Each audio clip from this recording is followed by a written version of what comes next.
my number one favorite scene of this entire book so far.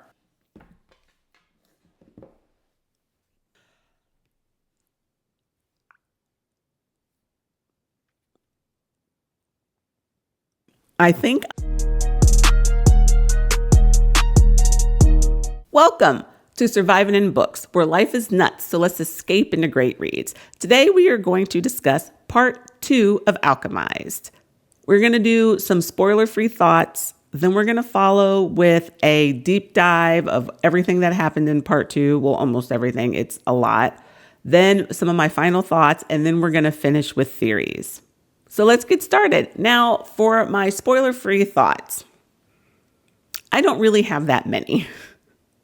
Everything that I am dying to say to you is full of spoilers. There's so many thoughts, so many discussions, so many feelings that I have. It's dark, it's heartbreaking, it's war, it's all of those things, and I don't know how to talk about that without spoilers. So we're just going to go straight into it. Spoilers, spoilers, spoilers. So this part is going to have spoilers for part 1 and part 2. I will not have any spoilers for part 3, but as I go through, anything from part 2 is fair game for me to discuss.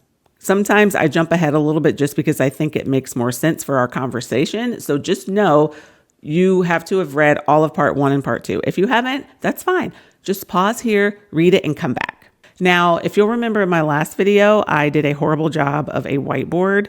It was way too small. It was my first time trying it, and I didn't know until later when I was watching it that you couldn't see anything, probably because of the glare, and it was too small. So someone in the comments said, well, can you use the Harry Potter characters so that I know who's who? And I thought, hey, that's a pretty good idea. I didn't read Manacled, so I'm not 100% who is who, but just based on sort of my knowledge of Harry Potter and this book, I just put some characters together. But the point is to try to help you keep them straight, not necessarily making sure I got the right Harry Potter characters. So here's what I made, and this is my pointer. I found out that I don't have a pointer and probably should invest in one. Okay, we have Helena, obviously. Helena's our main character. She's the POV we're in. And we have Ferron. And we both know, and by both, I mean all of us know that these were the original characters in Manacled, so I kept them the same. So we have Helena, and then we have Ferron, and then we have Team Good, and we have Team Bad. Let's start with Team Bad first.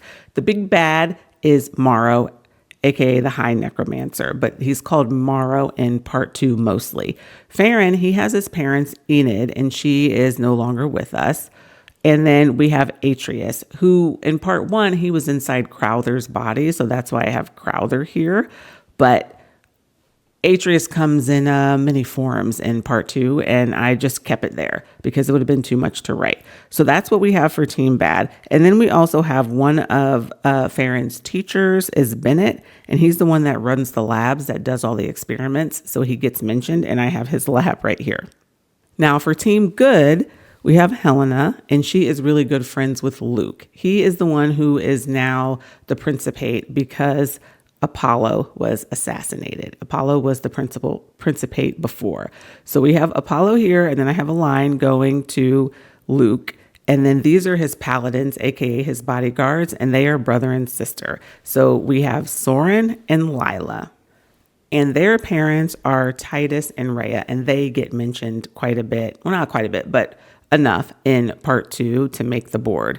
Then down here, we have Shiseo, which is kind of like he ends up being a lab partner for Helena. So I put him on there. And then Pace is kind of like Helena's boss in the hospital, and she's mentioned a lot, so I thought she should go on there. So there we go. These are the main characters that I think are important to kind of remember who is who for the good side and the bad side. So feel free to pause that if you need to, and become familiar with them, because I will be speaking about all of these characters quite a bit. Oh, I forgot to mention Ilva.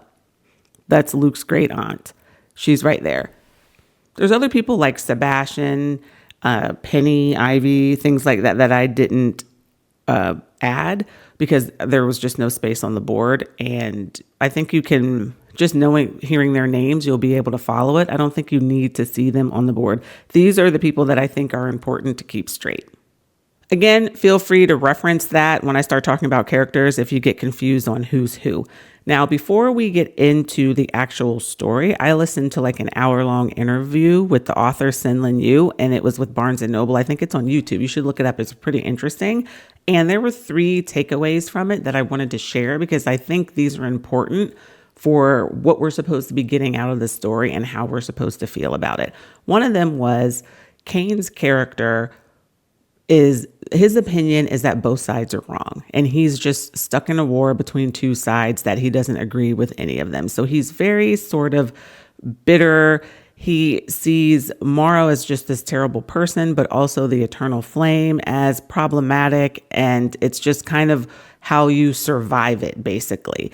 And then Helena is from the South. So she wasn't brought up with all of this going on between the 2 sides. So she's less cynical, I think would be the word. She sees the eternal flame as something that could be good, something to believe in.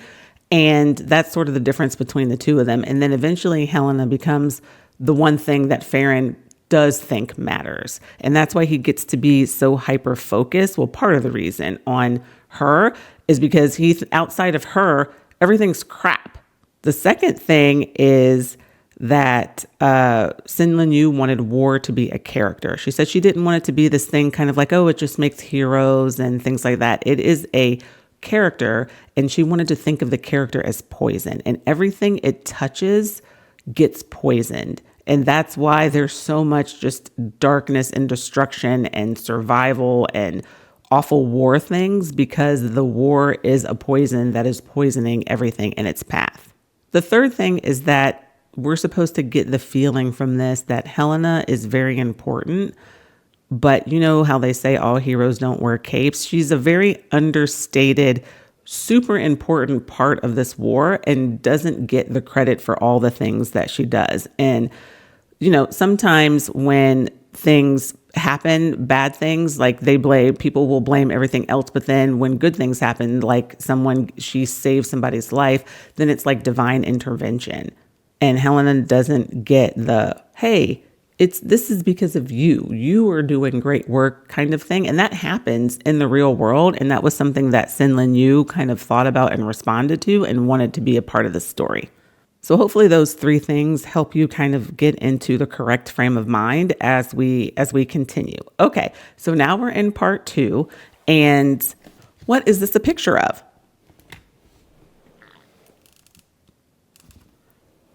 I'll be referencing this, so I just wanted to remind you of the picture that I'm talking about, because the pictures in the front of each of these chapters I think are important. So we're going back 4 years in time. Part 1 was present day. Helena is not sure what's happening. She doesn't have some of her memories. She's a prisoner. And now we're going back in time to before that happened. So this whole time we know where we're going to end up. And I don't know about you, but that gives me sort of like this sense of anxiety and being on edge, knowing that everything's going to go to crap.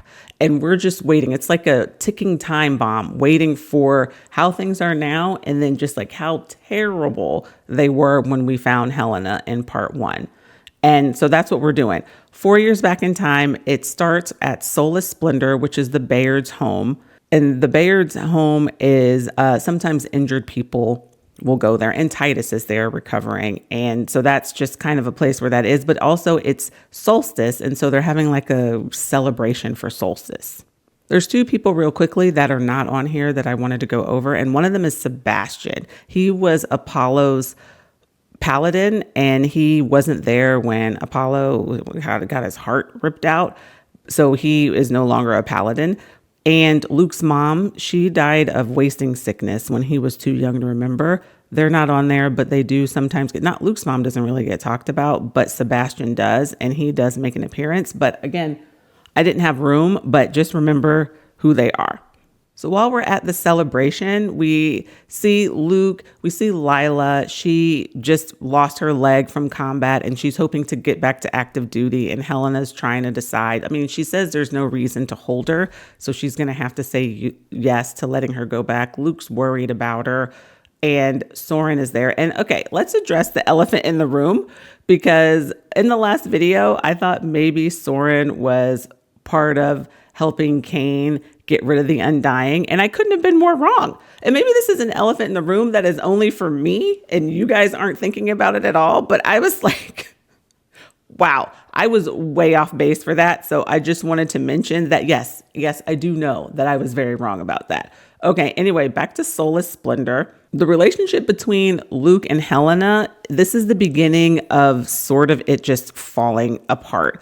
Ylva is telling Helena that Luke can't be seen around her. He's very important now, and he has duties and reputation, et cetera, et cetera. And he can't, and he's judged by the people that he hangs around. And, you know, she's a vivimancer, which is supposed to be horrible and corrupting of the soul and things like that. And he can't be seen around her. So he is saying, hey, stay a little bit longer, hang out with us. And then she, in her mind, is like, I already know the lecture that I'm going to get from Ylva. So we're at the point in their relationship where it is starting to split. I think we are kind of like right here where the trajectory is starting to go like this. We see Titus Bayard and how he is, where his body is healed, but his mind is not. He was brought up in part 1. Shiseo actually brought up his situation to Morrow about how the eternal flame was able to find a way to fix his mind slowly through a process. And that really got Morrow's attention and was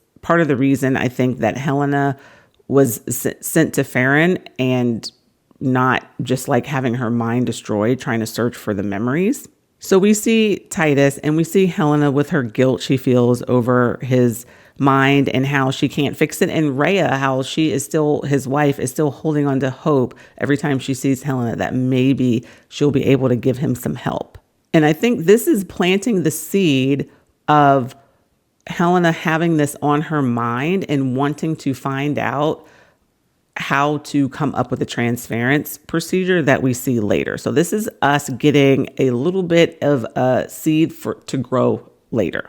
Luke is confiding into Helena about how difficult the war is and his struggle with being who he needs to be for it. And while they're having this conversation, Lila's in the background telling the story to children about Orion and the first necromancer. She doesn't give a name to the necromancer, but she says that Orion defeats him by basically burning everything to the ground because of Soul's blessing. A child mentions like, hey, wasn't there supposed to be a stone?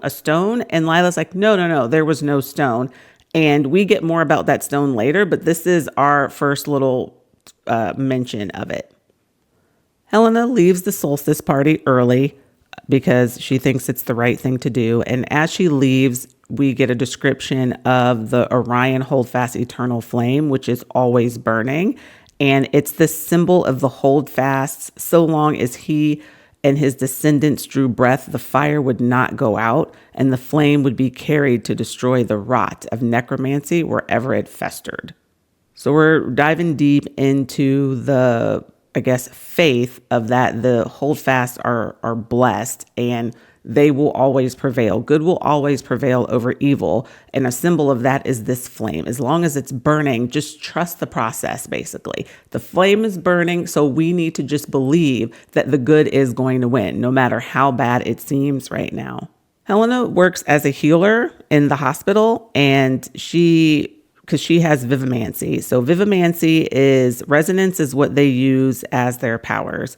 And vivimancy is able to work on organic tissues and things. So that's like people, we're organic. So you can use it for healing by touching. The resonance comes through the hands. By touching, she can send her resonance in and she can feel what's wrong with the person and she can get it to heal in that way. And so she has a really hard, long shift at the hospital, and the council wants a report. So Luke is not there. He's likely fighting. He's not there that much, but Ylva and Crowther are there. And so is Falcon Matthias.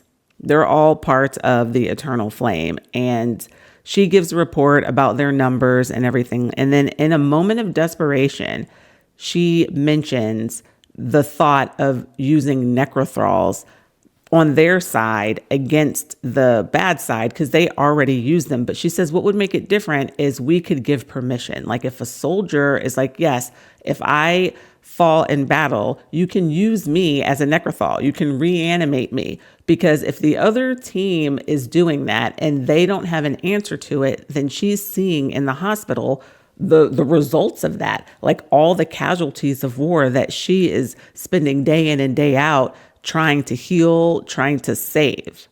Everyone is mortified, like mortified. They can't believe she would even come out of her mouth to suggest this because it's that abhorrent. This is a quote from Falcon Matthias at this time. Quote, "The Order of the Eternal Flame, created by Orion Holdfast himself, was founded on Sol's principles of the natural cycle of life and death. It was for Orion's bravery and willingness to sacrifice his life that he was blessed by the heavens and made victorious. Any use of necromancy is a violation of the cycle. Your thoughts and words are a stain upon the eternal flame and history itself." So this is an interesting concept that we have here.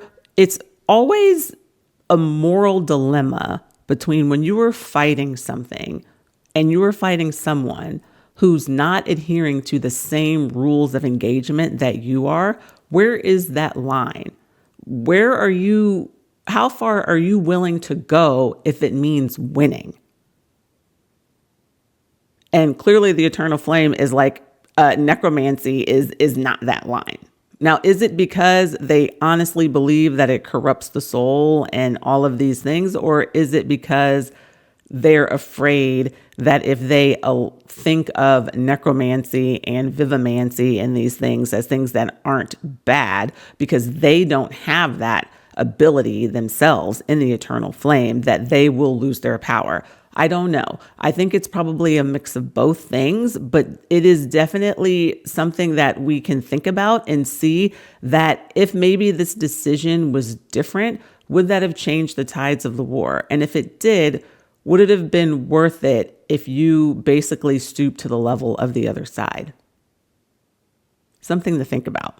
Ylva dismisses Helena as hysterical, and Soren sees her in the hall and says, I get why you said that, but you need to trust in the gods. And it's important because Soren, we need him to hear this conversation because of what happens to him later. So this was something else planted for us. Ylva and Crowther meet with Helena and they tell her that Ferron has decided that he would be a spy for the resistance. And all he asked for in exchange was a pardon for his wartime crimes and Helena. And she's like, what? I don't even know him. And they're like, yeah, well, he says that he wants you. And he wants you now and after the war, but you have to be willing. So are you willing? That's basically the choice they give her. She is literally using her life force for the resistance. She has done everything that they've asked of her, and it's not enough. They're like, no, on top of that, we want to sell you to an enemy so that he can spy for us. It's just appalling. But she agrees because she has no sense of like stand up for herself, self-worth. She's just completely sacrificing herself for the resistance and for Luke in her mind. So she's like, yes, I will do it. She passes Luke in the hall and he is happy that they took the trade district, even though she doesn't think it's that big of a deal. But Soren earlier told her, don't take this from him. He's going to be happy about it. Let him be happy about it. So she does. And he's like, come with us. We're going to celebrate. Come with us. And then she's like, no. And he's like, okay, next time. And this is how their relationship keeps going, is him offering, her saying no next time. And now that I have read the whole thing, I just look at these moments and I'm like, please just spend time with him. Please spend time with him, because maybe if you guys were closer, then maybe what else happens is in the story doesn't have to happen, but you know, it is what it is. Helena's back in her room and we get a little bit of information about the Sunstone amulet that she has. Ylva gave it to her when she decided to be a healer and dedicate her life to the eternal flame. But this it's the Holdfast's sun crest, and it only has 7 points. Now, the picture that I showed you from part 2, it has 8. So that can't be it. So we still don't know what this picture is.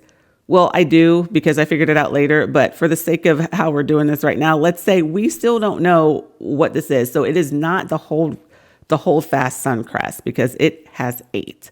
And I'm just going to put this here because this is something that bothers me throughout the whole story. And that is the notion of vitality. Helena says that sometimes she can feel a part of herself going into the people that she's healing.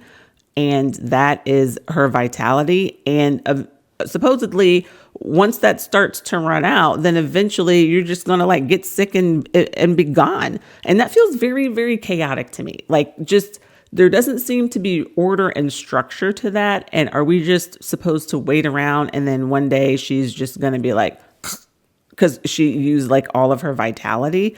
I need more details about that, and I don't know that we get them. It comes up a little bit more, and I'll discuss it when it happens, but I'm telling you now that that is something that I take issue with, this notion of vitality, and maybe I missed it. And if that's the case, by all means, please, in the comments, tell me and explain it to me because I feel uneasy about it. Quote, "To heal a mortal wound or reanimate the dead required vitality, a drop of life itself. The greater the scale of the work, the greater the cost. Healing came with the highest cost. That was why the faith considered it a purifying act and allowed its practice while forbidding all other forms of vivimancy." So she's able to be a vivimancer even though she's supposed to be just evil just by being alive. And she can overcome that by literally draining her life force into people and healing. Like, that's bunk. Helena meets with Crowther and he asks her, do you know the Ferron's crest? And it's the Ouroboros dragon, which we have right here. It's basically a dragon consuming itself, but the way that it is drawn here, apparently with these wings, it's also the symbol for iron, which is the family's metal. Crowther thinks part of it is because it's a circle and circles don't have hierarchy, and it's a testament to how the Ferrons, how successful they've been with the steel business, how they're a real threat to the Holdfast and don't buy into the hierarchy that they have in their society right now, where the Holdfasts are at the top. Helena also mentions in Cretus's writing, that the symbol can be used to mean greed and self-destruction. And I feel like both the things that Crowther is saying and the things that Helena is saying, they probably both describe the Ferrons. And so what a perfect symbol for them. Ferron wants what he wants. He's powerful. He doesn't care about hierarchy, and self-destruction he's that to the nth degree. Crowther also thinks Ferron will inevitably turn on them because he thinks he's playing both sides, because it's in their family's best interest if both sides destroy themselves and they can step in to rule over the ashes, basically. But part of the agreement, when they made the agreement with Ferron, he gave them information about the talismans that are inside the Undying, and that if you take those, then you can kill the Undying. It's a small piece of lumithium that when removed, they die, and so do all of their necrothals. And that was the reason why Luke was excited earlier, because they gave that information to him, and that's how they were able to take back that trade district. So despite knowing that Ferron probably can't be trusted, Crowther is saying, but he can be useful, and so that's why we're throwing you to the wolves, aka Ferron, because of how useful he can be. Whatever, dude. Helena is instructed to enthrall Ferron and use her vivimancy, the thing that is so horrible that's corrupting, and she can only use it for healing. But now they want her to be the monster that they think that she can be, even though she's trying to prove that she's not by doing all this healing. They want her to be that monster and enthrall him. So Helena will meet Ferron every 4 days at an outpost and enter Ferron. Ferron, Ferron, Ferron, all of the feelings that I have for you, my sweet Ferron. The Ferron that we get right now has dark hair, a young face, and he's very prickly. And he tells Helena he wants to hear her say her vow out loud. And she says, I swear it on the spirits of the 5 gods and my own soul, Cain Ferron. I'm yours as long as I live. And right now, in the moment, we're like, that's kind of messed up. But like knowing what we know, I don't know, that's like pretty swoon worthy, right? Like when they first meet, she says this, like, I'm yours for as long as I live. I don't know. I thought that was very poetic and I enjoyed it. Ferron's he's a bit of a jerk when they first meet. It's very clear that he knows that she's here because she's willing to do whatever for the resistance. And he wants to push to see what those limits of what are you willing to do, but she has to be willing. And he says, well, I want to kiss. And then so she kisses him, and it's her first kiss, which sucks that's her first kiss. Her first just tend to not be great.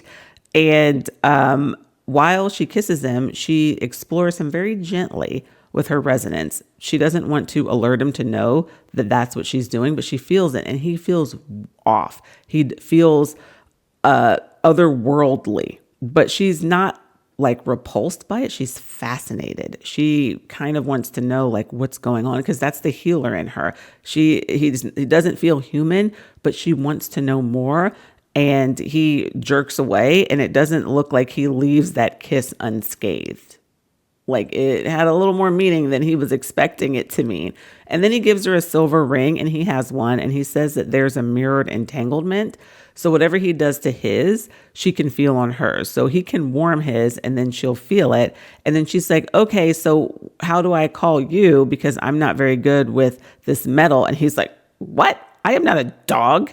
It's like, but you just told me that you were going to, so I guess I am the dog then? I mean, that was pretty rude. The next meeting, Ferron like surprise attacks her and puts his fingers on it and jams his resonance in there and paralyzes her at the same time and runs through her mind. And he says that he learned that from Bennett, and it's called animancy. Ferron used to be tortured while Bennett used it on him, and he thinks it's because he thinks Bennett liked to be inside of a mind while it was screaming. I mean, Bennett is just horrible, horrible. Anything you hear about Bennett is a horrible thing when he's in this lab. And so he tells Helena that she needs to learn how to fight it, and she needs to give only what she wants to give, because she's a liability for him. If she was ever captured, they would see that Ferron was playing both sides and that he was giving them information. So he's saying that this is an exercise for her to get better. But I think it's also because he just wants to be really mean and make this experience just terrible for her. So she has to learn how to give up something that the person is looking for, and they will think that you didn't want to give it up, so that they don't explore other things, because it's not a system of where you can go in and take whatever you want. The person who's in your mind, they can only get the things that you're thinking of, I guess. And then she leaves and she takes this experience and starts to think about her own mind differently and how she can move things around. Like if she's stressed about something, she can move that to the back of her head, and she's starting to kind of map what a mind is like. And so, Helena's on a path of animancy. I mean, she's on multiple paths. One of them is the Ferron path, and this is her animancy path. And she's also like on her like chemistry path, the things that she discovers. But as far as the animancy path, Ferron is what has started this. We have the issue with Titus being kind of like a problem that needs to be solved. And then we have this animancy lesson with the mind with Ferron as like one step closer to how to solve that problem. Hopefully you followed that. That's how I think about it anyway. Some of the letters that Ferron gives are addressed to Aurelia Ingram. He's contracted to marry her, and she's became of age. He says like he went to meet her one time and he doesn't plan on going back. I'm not going to bring up Aurelia anymore in any of these letters because I don't think it's important to the story. I think this is just here so that we can see that this was part of his plan before Helena, and obviously he had to go back to that plan. And in part one, they were married.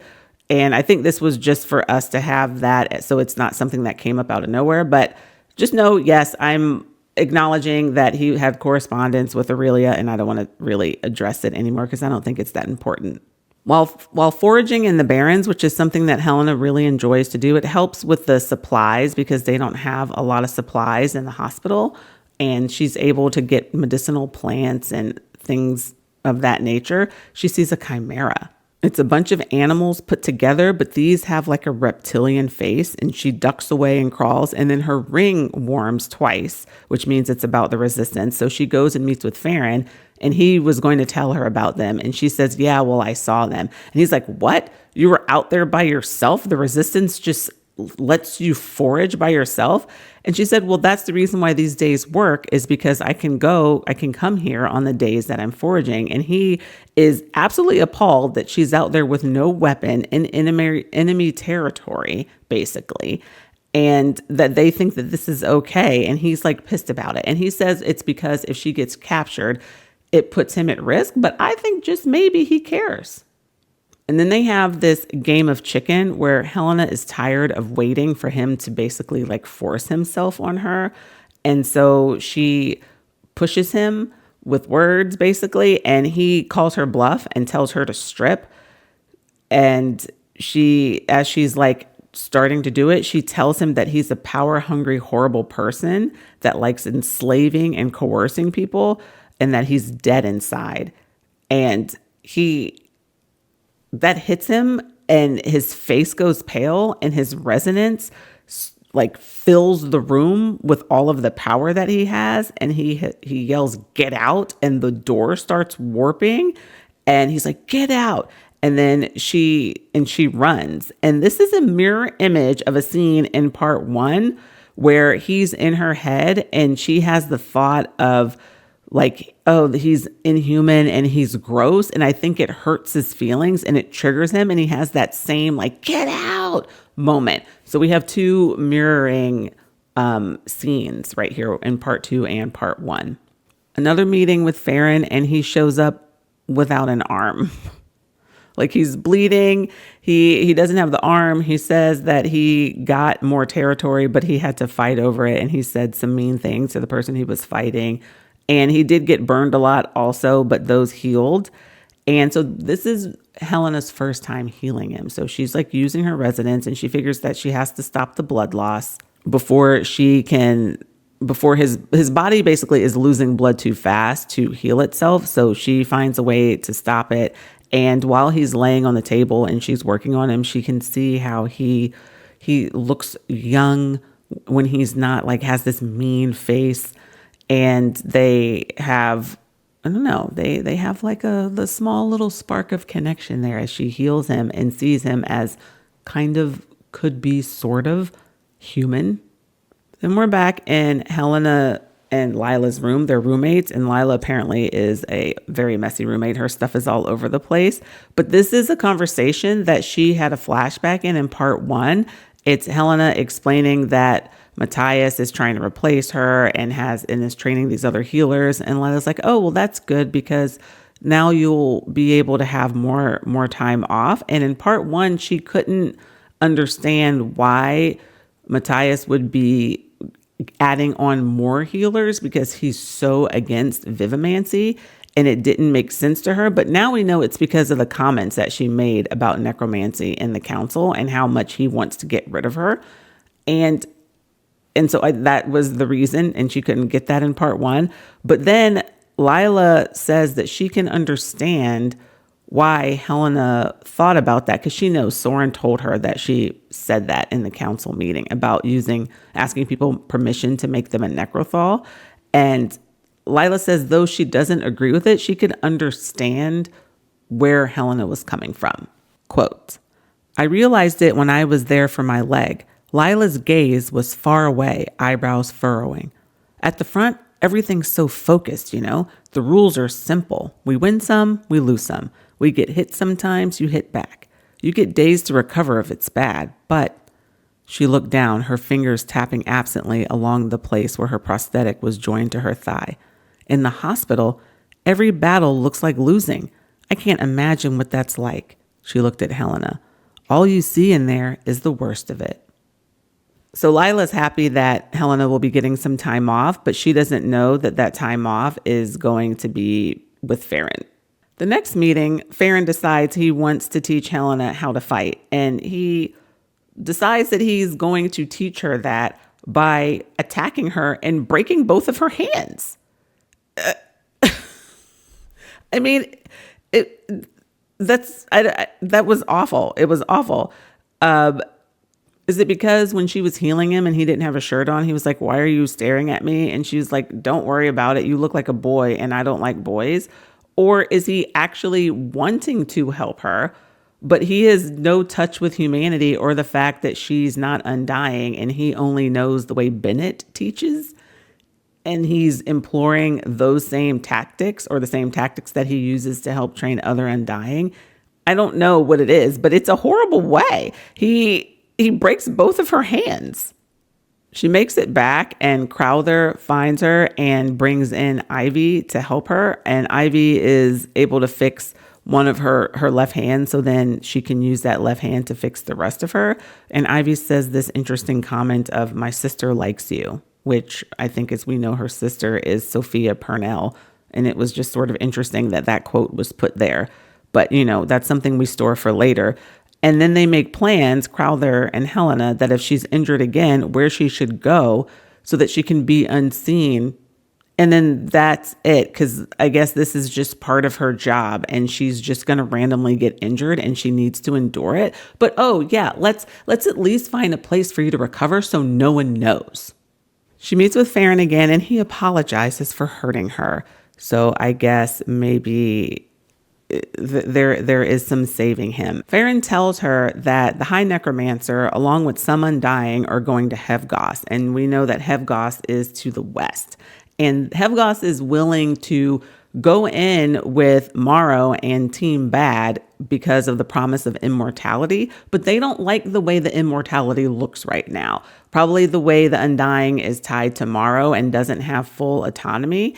And they're like, "We like the idea of, being alive for forever, but and not like that. So we need you to fix that. And then we will help you win this war if you can do that." And so I guess Morrow is going over there to have more diplomatic conversations. And Ferron says that's a perfect time for the resistance to strike, because the Undying that will be still there are not going to be coordinated enough because they're all going to want the glory. And he says that he doesn't expect to come back out of that confrontation. So the resistance takes that information and they strike and they get the ports back, which is important because they were really low on supplies. Part of the reason why Helena was foraging. So now they have the ports back, but the deaths and injuries were crazy, and Helena was a zombie from working so hard. Then she finally makes it back to Ferron, and he is an absolute mess. Since he took so much territory over before this, he was seen as the person to blame, and Bennett lost one of his labs, and so Bennett was given the option to dole out his punishment. And he was surprised that Helena didn't know that this was going to happen to him once the resistance made their move. So he's got an array carved in his back. Now, an array is basically a symbol. And the symbol is a way. So in alchemy, you can transmute metals, like you can touch this and turn it into things like that. But you can have an array that makes things more powerful, and also it can be in charge of a thing, is the way that I'm understanding the way these arrays work. So he has an array carved into his back down to the bones in some parts. And then there's a lumithium titanium alloy that's welded into the shoulder part of the array. And the array currently is pulling all of the energy from the talisman that he has inside, and it's sending it to the array to power the array, because the array, it needs a source of power, and that's the talisman. So the talisman is shooting all the power into the array on his back to keep the array active. And because of that, he's not able to heal because all of his regenerating energy is being shot into powering the array. The design of the array is a classical celestial star correlating to the 8 planets. Where have we seen that? Right here. This is what this is. This is the array that's on Cain's back. It's 8. The holdfast is 7. This one is 8. Each point has a distinct concept on the array, and the point of the array is to change him and leave nothing of who he was and only what the array wants, and that is calculating, cunning, devoted, determined, ruthless, unfailing, unhesitating, and unyielding. He designed it, turns out. He didn't want to become what they chose, and he wanted to be what he wanted to become. And so he came up with his own punishment, and he made the array. So he was actually a pretty good student that would be able to do something like this. Helena uses her resonance to knock him out, clears the infection, clears the dead tissue, but it's all that she can do right now. She doesn't have any more supplies, and she definitely can't close any of it. But she calls him Cain. He says, well, that's fine. I'm still going to call you whatever I want. But she's like, that's fine, but you're Cain. And then she agrees to come back every single day to help heal his back. She comes back again, and they're still in the outpost, but not in the room that basically has nothing in it. They're in like a panic room in there. And I think it has like a sofa and a table and stuff like that. And he is just bad. He is in bad shape. So she knocks him out, and she holds on to her amulet that has the holdfast sun crest on it. And she is thinking how when she was given it, when she had it, she could feel it. It was warm, and it gave her more energy, and it helped her do her job. And she's like, hopefully it could do that for him. But she looks at it and she's like, there's no way he's going to wear this if it's the holdfast symbol. So she tries to kind of bend it into something else, and then the red gem in it shatters to the floor. And then among the shards is a small little piece of liquid metal that looks like quicksilver.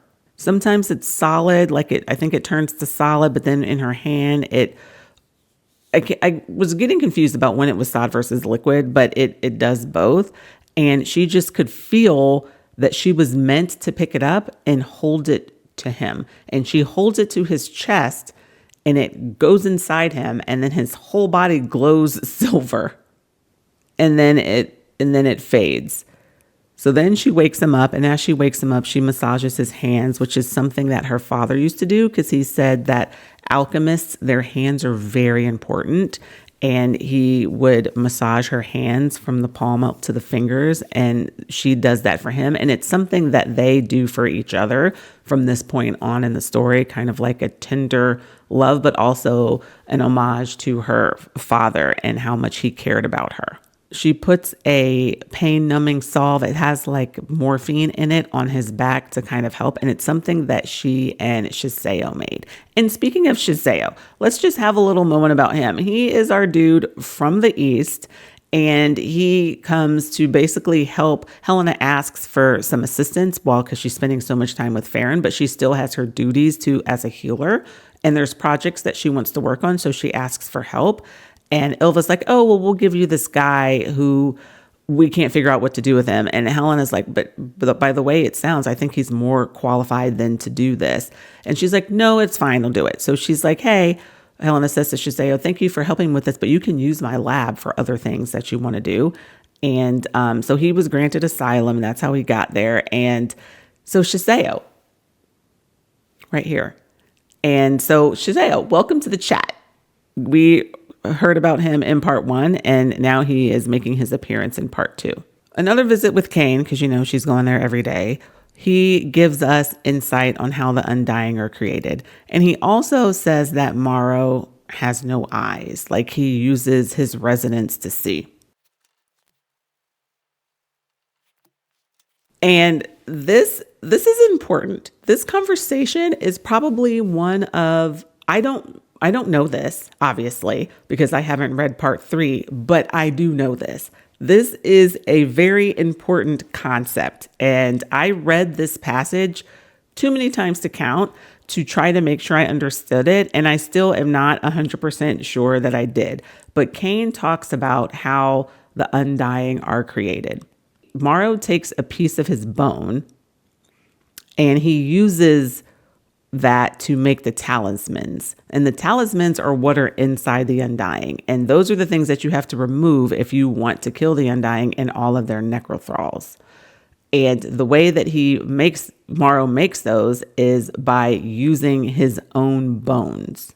And Cain's phylactery is on the outer bone of Morrow's right arm. And then Helen's like, well, can you steal it? And he's like, yes, you can steal it. But if you steal it from Morrow, then the Undying starts to lose their mind. So it's not just a matter of going up to him and snatching your phylactery and running off with it, because then you'll start to lose your mind. But we need to save this for later, and we get a much better explanation of this. But this is sort of our introduction to how Morrow and the Undying are tethered. And if Morrow goes away, the Undying, they can't survive in a big distance from him. So what he'll do is he'll leave the phylactery. So during this thing where he went to Hevgoss and the resistance took over the ports, Cain's phylactery was left behind. And then he uses a necrothral's hand or something to replace it. And that is something for us to store for later, I am sure. And we will dive deeper into that later when we get it. But this is important. I just know it. It has to be. There's a reason why this is here. I think this is how we're going to defeat Morrow later.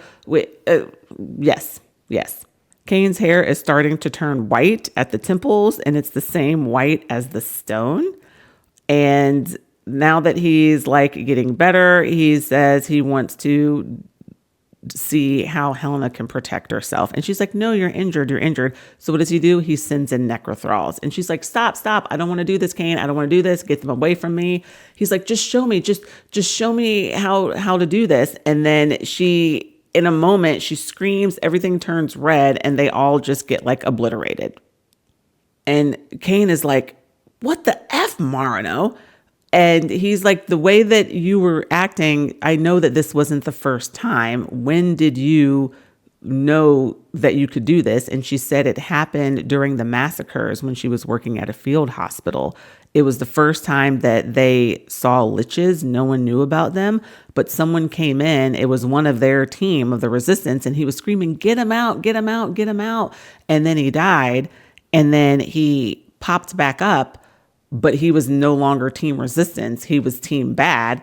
And he started killing and reanimating all the other people. And so the people in the hospital were having to fight each other, having to fight their friends. Her dad was there, and her dad just couldn't do it. He couldn't bring himself to fight the people that he knew and loved. And so he succumbed to it. And then from what I could tell, is the reason why Helena has the scar on her face, because he then turned on her. And she must have used that power there. And Cain says that, I thought there were no survivors there. And then she said, well, she did survive. And she feels guilty about that, because her dad, when the war started happening, he's like, let's go. That's how I would be with my kids. Pack your stuff. We're getting out of here. But she's like, no, I need to stay here. Luke needs me. And so they stayed, and then he ended up dying in that massacre. And Cain says that was a failed experiment. They're unable to put talismans in live bodies without the host going mad. So now we're at the abeyance, and that is when power and resonance is low, and she thinks this is the perfect time for her to close up Cain's wounds on his back. Cain doesn't let her knock him out this time. She thinks it's because he's a little bit suspicious about what she did to him that night when she gave the stone went into him, but he just drinks a lot. And so he does have to take breaks at some point where he just can't stand the pain anymore. He has an insane pain tolerance, probably thankful to Bennett, but she's able to close up all the wounds, and he is so thankful. He is so thankful. And he's like, stay and have a drink. And she's like, no, I shouldn't. He's like, yes, just one drink. And she's like, okay, just one drink. And they drink, and she finds that she discovers that she thinks he's rather handsome. We got a little spark forming between the two of them now. And he looks at her with a bitter smile, and he says, you're like a rose in a graveyard. And I'm like, I guess that's a very Ferron thing to say. I don't know if someone's like, you're like a rose in a graveyard. I mean, I guess that's a compliment because you're the rose. But you just think of graveyard and you don't really think of like pleasant thoughts. But I guess that means that she is the one little pleasant thought in a sea of death and destruction. And so in his way, I think that is very sweet. Yeah, the more I think about it, I'm like, well, how poetic and how a very Cain thing to say. Like that must be the kind of compliments you get from him. And when you do, you're supposed to be like, oh, well, he must really mean that. That's a good compliment. He asked her to take down her hair and he touches it and he's like, oh, it's softer than I thought it would be. And I'm like, yes, she gets to be herself. He likes her with her hair down. He likes her as she is, not all braided up and out of the way, pretending that it's not like this wild and crazy hair that it is. And he's like, I didn't think it would be that long. And she's like, the weight kind of helps it. And so they kiss. We get a kiss. And he bites the side of her neck and she moans. Okay, part one. We remember this, don't we? We remember this. When he was moon drunk and they kissed and he called her Helena. And then he like kissed the side and she moaned and it like surprised the crap out of both of them. And that is, yes, this is how he discovers where that spot is. Okay. Right here. This is it. So anyway, they're like, they're kissing, it's getting hot and heavy. And then Helena starts to get in her head and kind of like isn't in the moment anymore. And Cain notices and then they stop. And it's kind of like, okay. Well, at least we had like a kiss there. Then when she returns the next day, Soren notices her with her hair down and he says, it's nice when she keeps it braided. Like, what?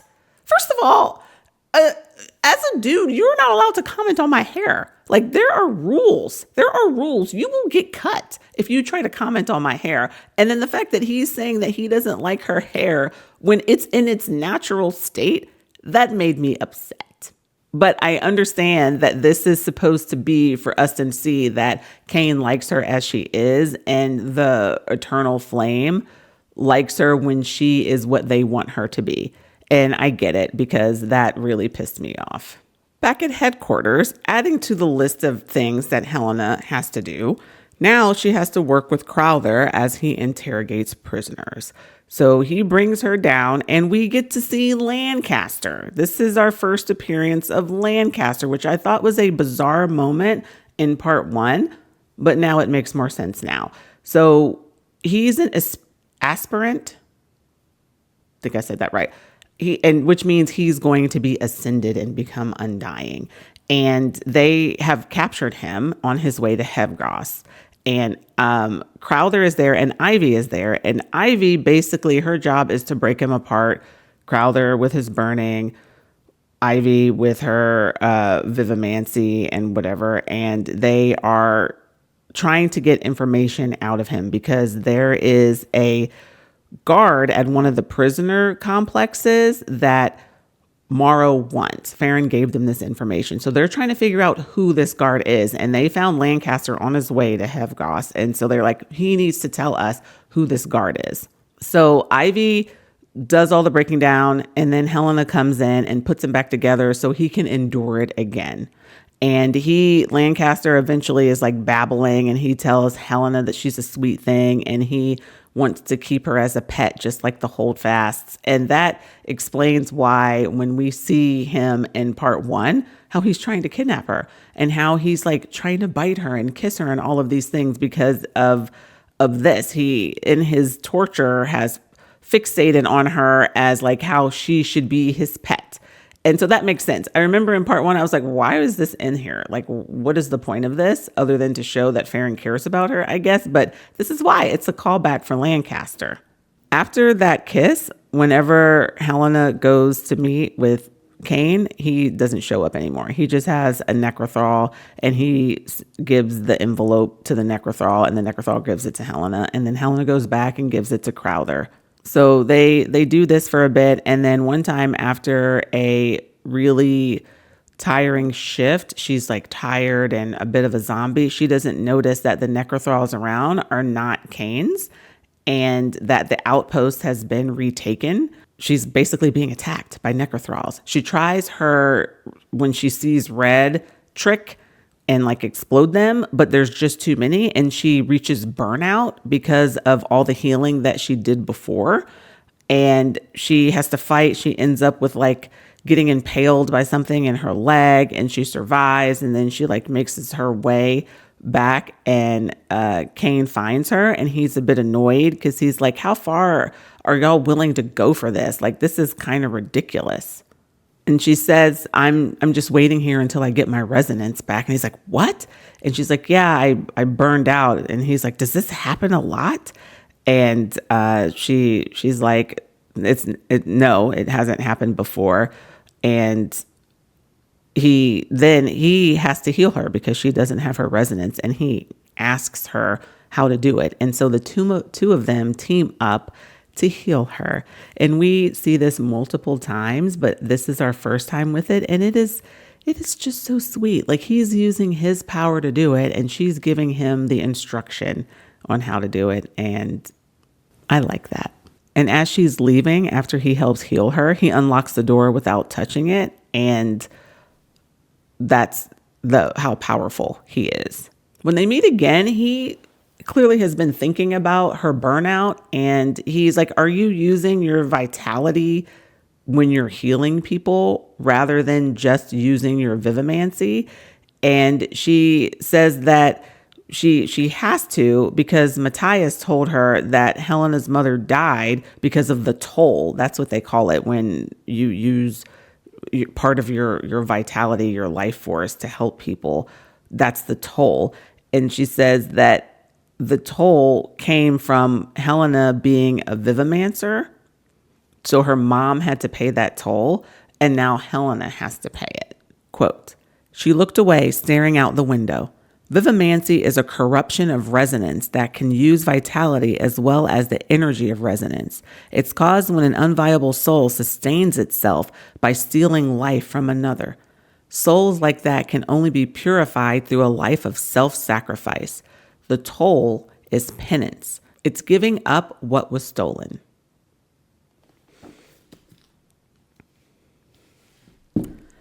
And Cain's looking at her like, right, and you believe all this? And so he does a demonstration. He shoots his resonance into her, trying to pull hers by force, and then he's like repelled away and like scorches his fingers. And then he explains that to her. It's like, you can't take vivimancy by force. Like, try to take mine. And she tries to dig in there, and the same thing happens. And he says, but what's different is that you can take the life force of a necrothrall. And so he brings in necrothralls, and he shows her. It's like, do you feel that in there? And she's like, yeah. And then she's like, take it. And so she does. And she says, so now when you see a necrothrall, instead of using your vitality to fight them, just take their vitality. And she's like, well, how did you know how to do that? And he says, it's something only animancers can do. So he knows that she's an animancer. Here's another instance of this vitality and the toll being brought up, but I still don't feel like I'm getting all the answers from this. So when she takes from the necrothrall, does that so say it's like a bank, and every time she uses her vitality to heal someone, she's like going further and further down in the bank. Then if she takes one from a necrothrall, does that build up? And is it the same amount that helping someone builds down? I don't understand this. I just can't stop thinking about one day she's just going to keel over from using all of her vitality. That really bothers me. And I don't know that we get answers to that. And maybe I'm just meant to just ponder that for the rest of my days. I don't know. Then Cain goes back to teaching Helena how to fight. He hurts her, and she says, look, I don't regenerate. I'm not undying. I get tired. And when I get tired, I make more mistakes. You can't keep pushing me. like this. And he says, you need to get a new knife. The only knife that she has is an alchemy knife that she had to go through all the trouble to get in the first place because she originally was out there in the world going between the good side and the bad side with nothing. So she gets an alchemy knife, but it's like a piece of crap. And he's like, you need a new one. So then Crowther and Ilva tell her, we'll tell him that we can't give it and see what he comes up with. So then he says, okay, well, why don't you need to test what your resonance alloy is? Basically, what alloy do you respond to so that I can get you a weapon made of that? And so she goes back and tells them, and on her way back, she does a custom that they do in Etris as a prayer to Luna. Apparently in Etris, Luna is more of a big deal and has more of a good story for them. In Palladia, Lumithia is more their moon or whatever. But anyway, you stack rocks for each person that you want in a prayer. And so she does that for, Luke and Lila and all of those people. And then at the very end, it's like almost like gonna fall over. She puts one for Cain, and she's like, she doesn't want anything to happen to him. And later on, she comes back by this rock tower and it is still there. It did not get, I guess it's supposed to get swept away, and that means that the prayers were answered. And so her prayers were not answered. And that is foreshadowing some bad stuff for all the people that were in this rock stack. Like, nope, sorry, they're done. So back in the lab, Shiseo helps her test the different metals. She gets a piece of metal. She has to make it into a hollow sphere. And then he uses instruments to see like how perfect the sphere is and everything. And then with these mathematical calculations, it can determine which metals she has a strong connection with over which ones she doesn't. And it turns out she is exceptional with titanium, which is, the metal that's in Cain's back.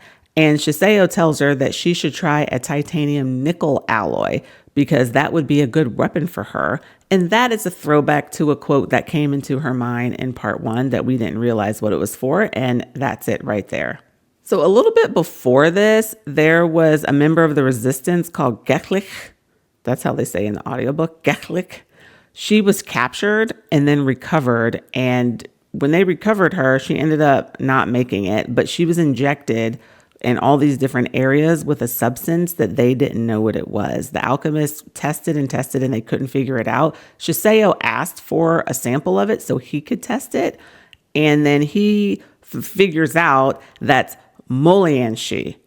And it is only supposed to be found in the East with the Emperor. It is like a very protected thing that only the Emperor has. And he is completely perplexed by how Morrow has it. So there must be some sort of deal between the Emperor and Morrow for him to get this. And it is a resonance suppressor. And that's probably why Geklich didn't make it, because she was injected in so many points with this resonance repression, and whatever they did to her also on top of that. I mean, she had a bad time of it.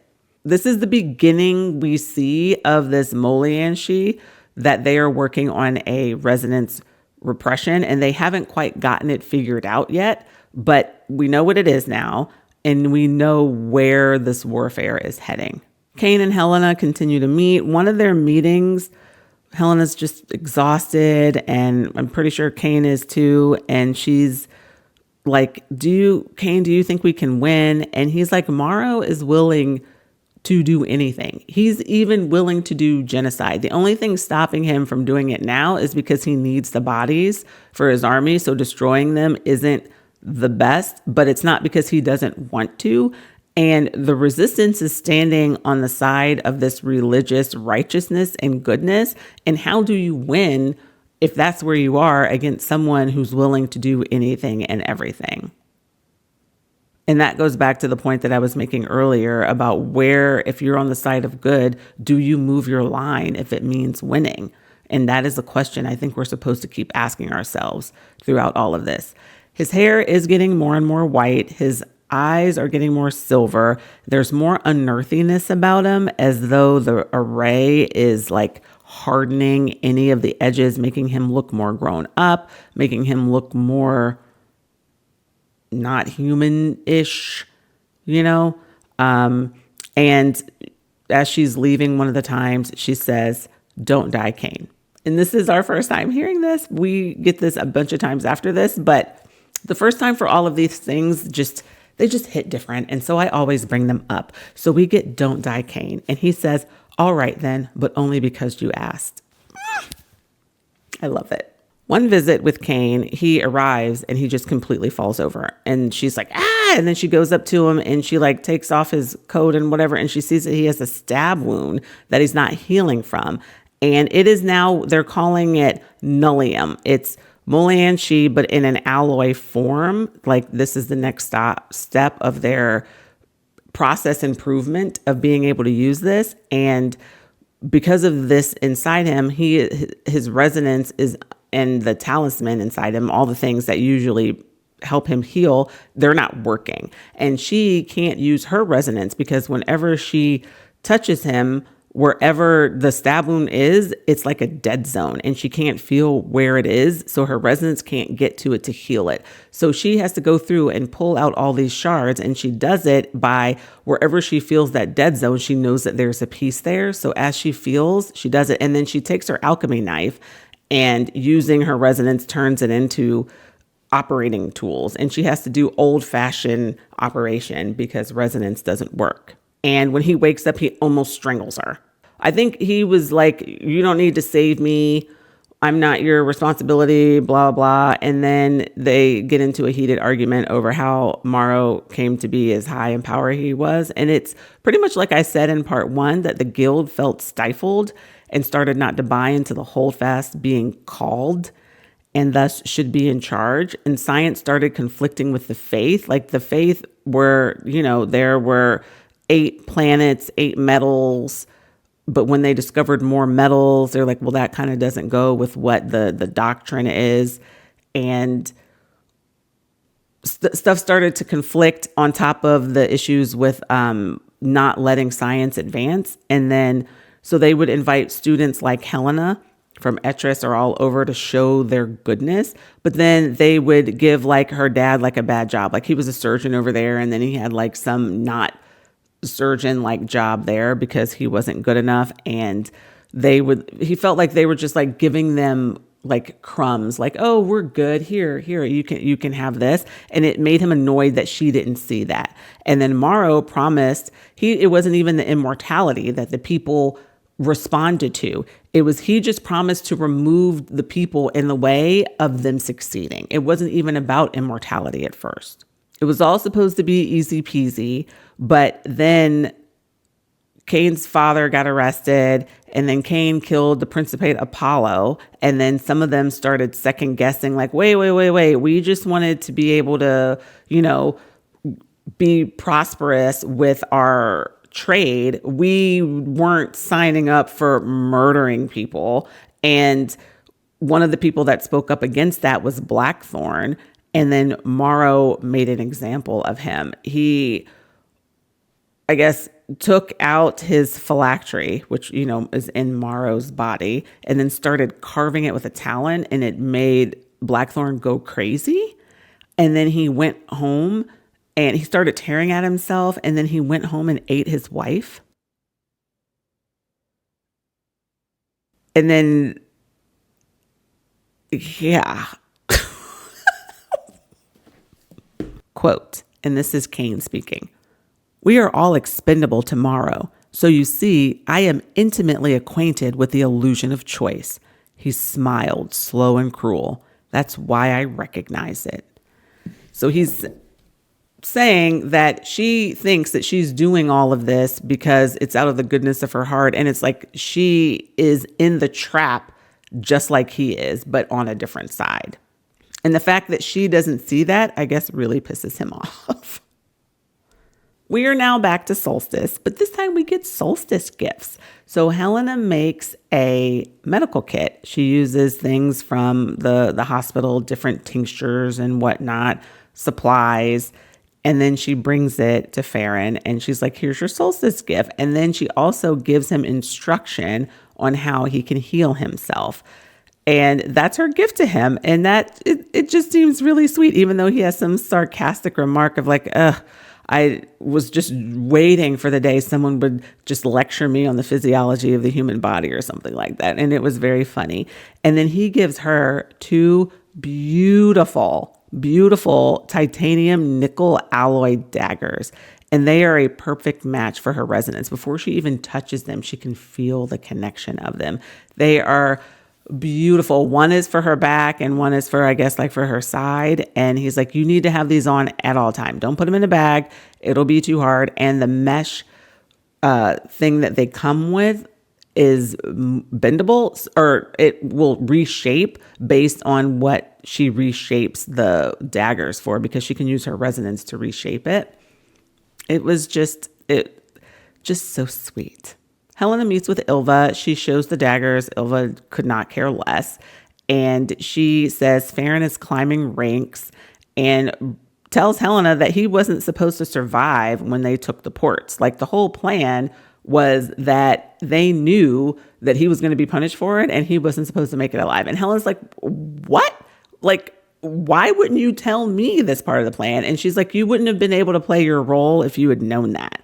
And that kind of pisses her off, because they knew that this information was going to be a huge cost to Ferron, but they didn't care because they don't care about him. He, after all, killed Apollo. So Ylva is like, this dude's dead to me anyway.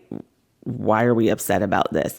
And then she wants to know how Ferron survived. So Helena spills the beans. She says that she uses the amulet. And then Ylva is enraged. She's enraged because then now she decides to tell the story about where the stone came from. So when there was the first necromancer and Orion, that was back when Palladium was called Rivertide, and the necromancer went there because Palladium had all this alchemical potential.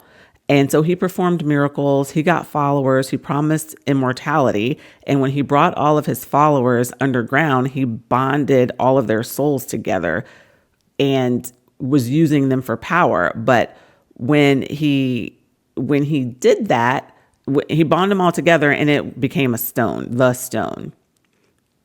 And when he did that, the souls were pissed. They were like, oh, hell no. And they rebelled against him. They were conscious. They felt betrayed. And then they turned on him. And then a light as bright as the sun destroyed the necromancer and all of the necrothralls. And that's how Orion won. There was no intervention from Saul that brought this and burned everybody to the ground and whatever the story is. Orion spun that story because he didn't want people to know what truly happened, to know that that level of power was a possibility. So he didn't want them to try to search for it and perhaps, I guess, perfect it. So this whole story about Orion has been a lie. And Helena is so upset because she's like, Luke is out here fighting, wondering what's wrong with him, that Soul's not granting him the same miracle that was granted to Orion when there was no miracle in the first place. And Ylva's like, and then you give that stone to Ferron. And she's like, well, you didn't tell me what it was for. How was I supposed to know that? And she's like, and why did you give it to me? Why didn't you use it? And Ylva's like, it doesn't respond to the holdfasts for some reason. It is just cold when they touch it. And she had a feeling that, I guess, it would work for Helena. And Helena, it was always warm, like when she wore it, and it did help her. Ylva says she has to kill Ferron. And if she doesn't, she is going to turn him in tomorrow and tell him about how he's a double agent and all the things that he does. But Helena begs and pleads and comes up with another option that she can make him loyal. So Ylva gives her a month. Because it's Solstice, we are back at Soulless Splendor, where we started part 2. And everyone is in high spirits because they think the war is nearing the end. Sol is bestowing his favor. They pass the test not using necromancy, despite being tempted by Helena. Like, all of this. And Helena's looking around like, have y'all lost your minds? Are you not in the same hospitals that I'm in? Seeing the toll that this is taking and seeing how this seems to be no end in sight. She can't understand why everybody thinks that things are going much better than they actually are. Then Lila takes a picture of her, Luke, and Soren, and she tells Luke Then Helena has this moment with Luke and she says, basically, don't think of us as friends anymore. She says the girl that he knew died in a field hospital 6 years ago. And because she's like, there's just no path for the two of them to be friends because she's doing all of the unspeakable things for this cause. And they are things that he can't know about and he can't be near. And now the fact that she has to make Ferron loyal, that's another thing that he needs to be distanced from. And she's like, we can't be friends. Like we're on too. So, you know how I said that we were like this?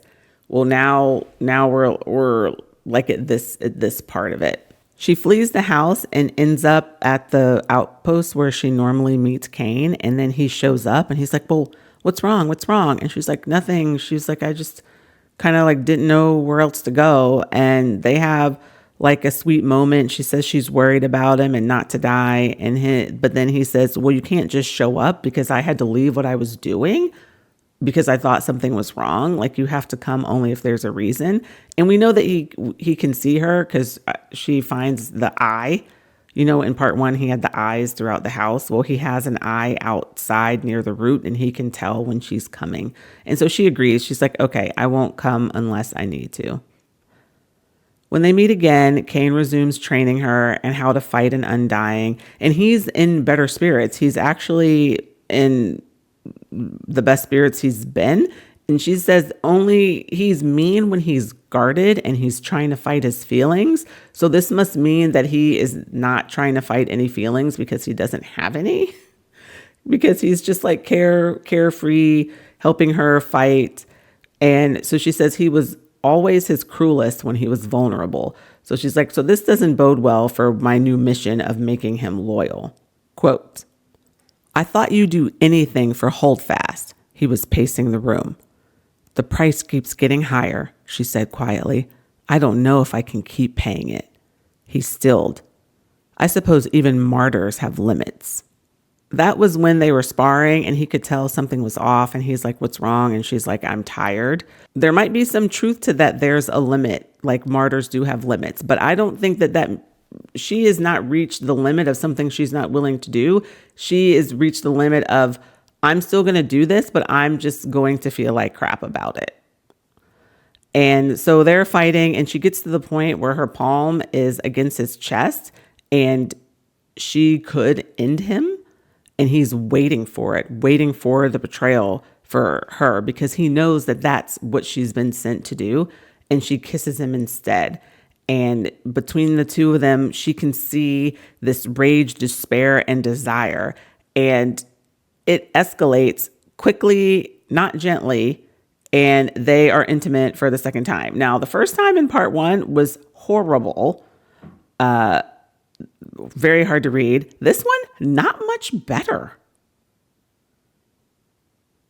This was her first time, and it was not a gentle, like, let's like do this the right way kind of thing. It was just this him getting to the point where he could not resist anymore and just going for it. And then her in this weird between of like shame and regret, but also starting to feel like this pleasure growing. It was not fun to witness. And just as she was starting to get to enjoy it, it was over.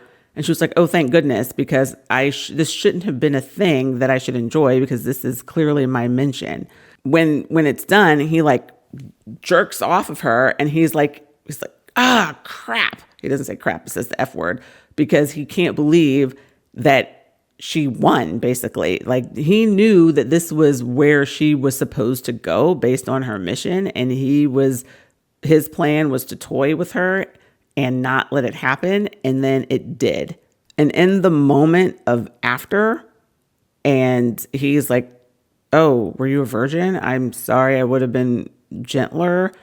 And he's just really upset with himself because he let it happen.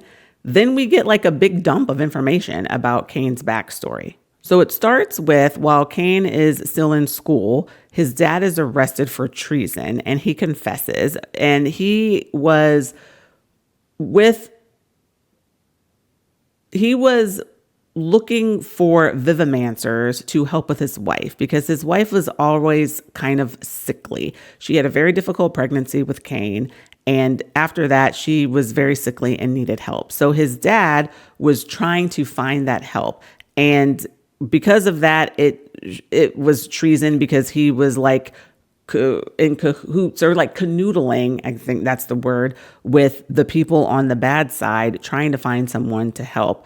And when he got arrested and he confessed and spilled all of these secrets, Morrow took Enid, his wife, Cain's mom, and she was kept in a cage. Horrible things were done to her. Cain could hear her screaming and sobbing and everything. And the only way to stop it was if he took Apollo's heart. So he went to the Alchemy Institute and took it, and then she was released. But of course, she wasn't the same. She was fragile to begin in the first place. So he goes to an undying party at a friend's request. Turns out they invited him. His mom was like, you need to make friends, basically. You know, I tell my kids all the time, you need to go out and make friends. And he was invited because he was the youngest, and they wanted to see if they could make an injury that would last. And when he came home, his mom saw and her heart gave out. This is a little bit different than later on in the story. We see something a little bit different, so I'm a little confused by that, but we're just going to leave it for there for right now. So he wanted revenge. So he went to Crowther, and he had to wait until he climbed the ranks and everything, because Morrow knew that the only reason that he was obeying was for his mom. And now that his mom was out of the picture, Morrow fully expected him to turn. So he had to buy his time and do all the things, be a good little soldier until he was trusted. And then at that point, he went to Crowther and said that he wanted to be a double agent. And Crowther, he knew that Crowther needed to make sense of why he would be willing to do that. And so he said he wanted his war crimes forgiven. And then Crowther was like, well, what do you really want? And so he just threw up Helena's name because he saw her listed when they would take these exams. She was on there, and he pretended that he had some sort of obsession because he wanted Crowther to think that that would be something that he could use against him later.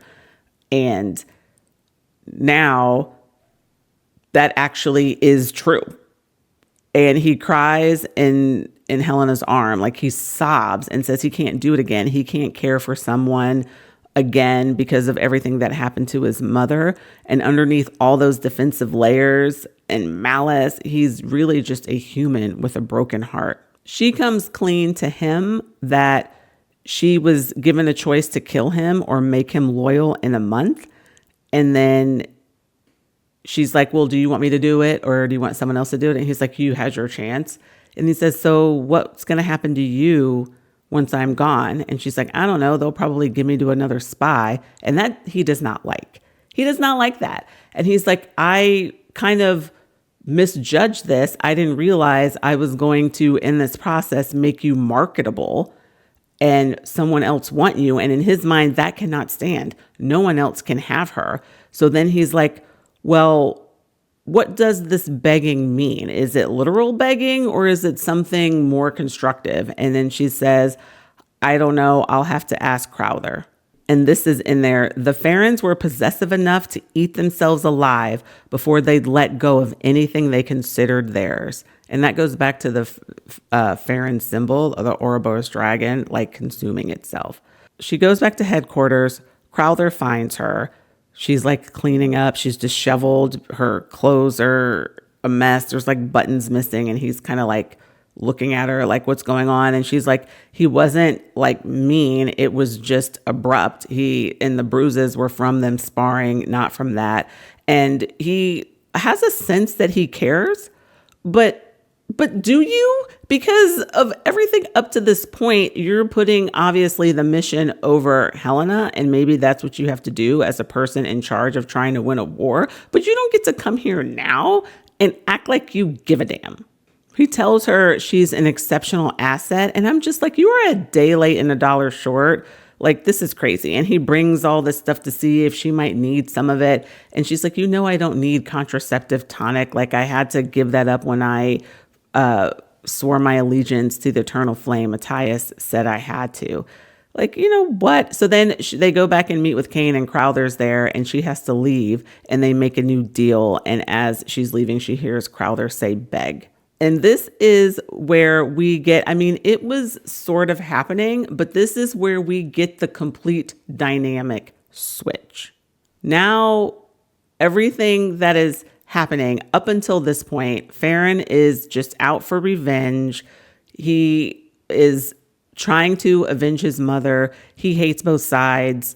He's willing to do what his part. He doesn't care what happens to him, etc. And then now he is like, I am here for whatever it takes to keep Helena safe and alive. Now we are on the other side of that switch. She is the obsession. She is all that matters. And he does not care what happens to him for her.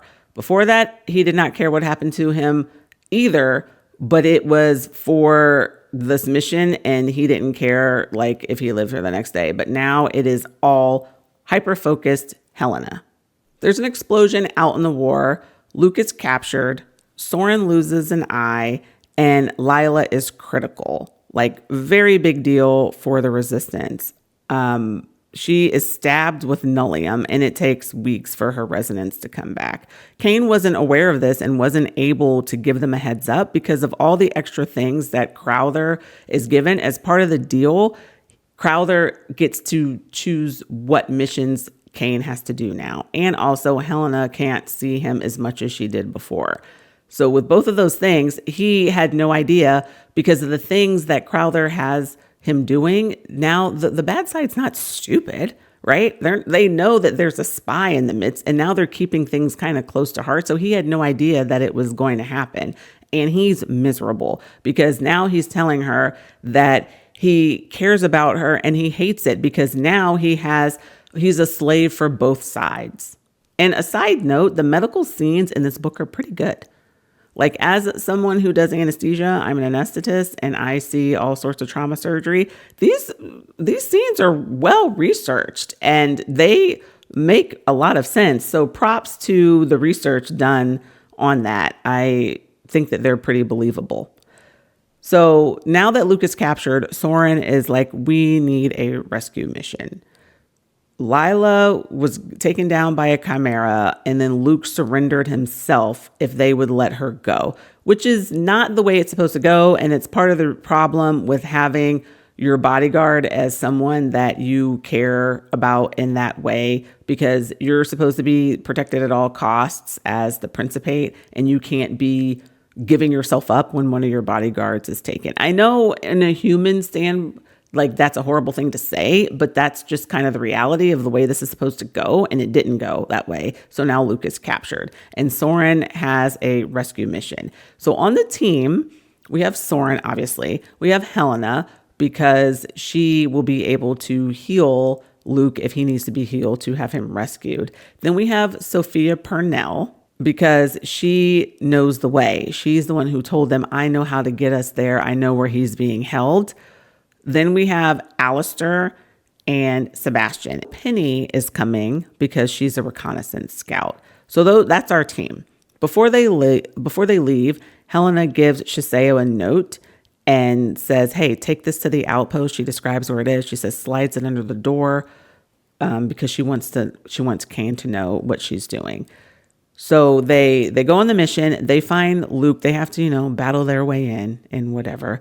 They find Luke strapped to a table and he's been experimented on. They end up in a fight with the awful, terrible Blackthorn. And Wagner also is a prisoner that was there that they keep along with them.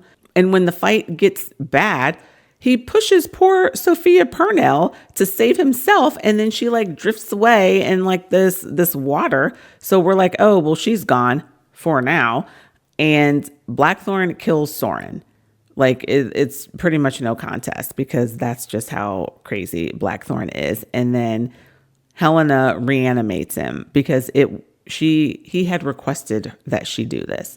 So this is her first necromancy, and she's kind of doesn't know what she's doing, but she reanimates him, and then he gets up and then fights until he is destroyed. Then, guys,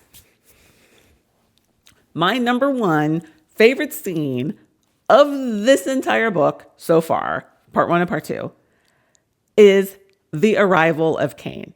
He's in his helmet and whatever, so no one knows who he is, but he is destroying all of them. Cain to the rescue. I'm talking about top tier badassery. This fight sequence is everything. He even has a moment of like Magneto, when Magneto was being held prisoner, and the little metal balls that were like shooting around and everything. Oh my gosh, it was so good. Like, if this ever becomes a movie, this is the scene. This is the scene. And Cain, I love this. I loved this fight sequence so much. I loved Cain in it. He just was shining, and my heart was bursting with excitement for them. He is fighting and with this such ruthless efficiency. It is just, it's like a dance. It's just beautiful to read. I'm sure for Helena, it was just mesmerizing to watch. I mean, I was like kicking my feet and drooling both at the same time. Like I said, this scene was made for the movies. So he, finishes all of that, Blackthorn and all that. But by the time he had come, Helena had gotten a pretty bad stab wound. And so they had to together heal her again, with him doing the healing and her kind of explaining what she needed to do. And then they kiss again. And he says, use the ring. Call me if you ever need anything. So it's not just for dogs, huh? Back at headquarters, Luke is screaming, out, inside. His organs are dying and poisoned. Helena tries to check him with her resonance, and when she tries, he forcefully pushes her out, and it like sends her across the floor. Then his eyes clear, and he tells her to get out because she used necromancy on Soren. But we now know that this is Cetus. We know that this is the moment where Cetus is in there, but Luke and Cetus are battling, and he knows that if Helena touches him, she'll see that he's in there, and she pushes him out, or he pushes her out. And let me just take a minute here, that I did not see this coming. The Cetus Luke Cetus, we should call him Luke Cetus, did not see this coming at all. I thought Luke was just being a jerk. I thought the war was getting to him, and he was just making me so mad, and her dedication. And then to find out what was happening. Okay, we'll get back to that later. But I just wanted to say that you got me. SenLinYu, you got me on this one. Like it, and it wasn't one of those plot twists that like just blindsides you and you're like, no way, that makes no sense. Like, it makes sense when I went back and did this, and you still got me. Helena's having nightmares. She is inside Soren's head when he was reanimated, and how he was ripped apart and all of those things. And she keeps seeing those. She's like, Cain has to know how to do this, because she can't, there's no other necromancer that she can talk to, because this is as a result of necromancy. So she's like, Cain knows necromancy. I should be able to talk to him. So then as she's on her way there, she kind of passes out, and then he shows up on his chimera. She confesses that she's lonely, but she can't love anyone because they always die. And he says he's lonely too, and to use him because he won't misunderstand. She says he doesn't deserve that. And he calls her Helena, not Marino, that he always says all the time. He calls her Helena. Then we get to an intimate scene that is the scene that we all wish that they had, even though we had to endure 2 bad ones before this one. We have finally arrived at the scene that the 2 of them are supposed to share. And he is taking care of her, and he's making sure that she is getting pleasure out of this. And then there's none of this like at the end of it, like, why did we just do that with all this regret? It was so lovely. It was sweet. It was important. It was two lonely people sharing a moment, finding comfort in each other and both of them getting theirs at the end, if you know what I mean. And I think because we had to endure what we had to endure in part one and then her first time, that this one is just all the more better.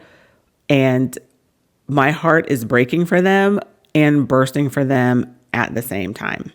I have like 3 quotes that I loved that I wanted to share from this.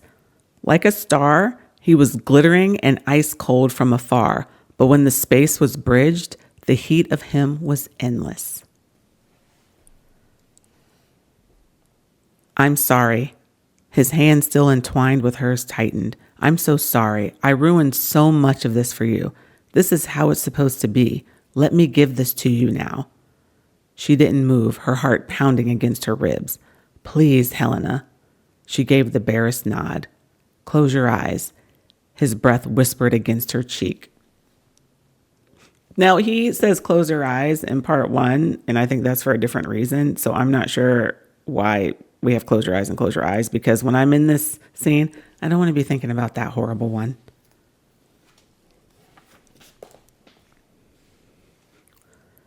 If she broke, there would never be anyone to pick up the pieces. I can't, she finally gasped out. Helena. Kane's lips brushed across her cheek and temple, his breath ragged. You get to have this. You're allowed to feel good things. Don't be alone. Have this with me.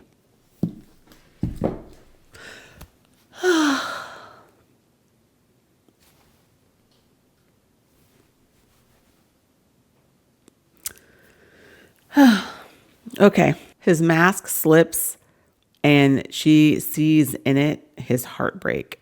The next morning, he tries to brush it off and say, don't worry, I know this didn't mean anything.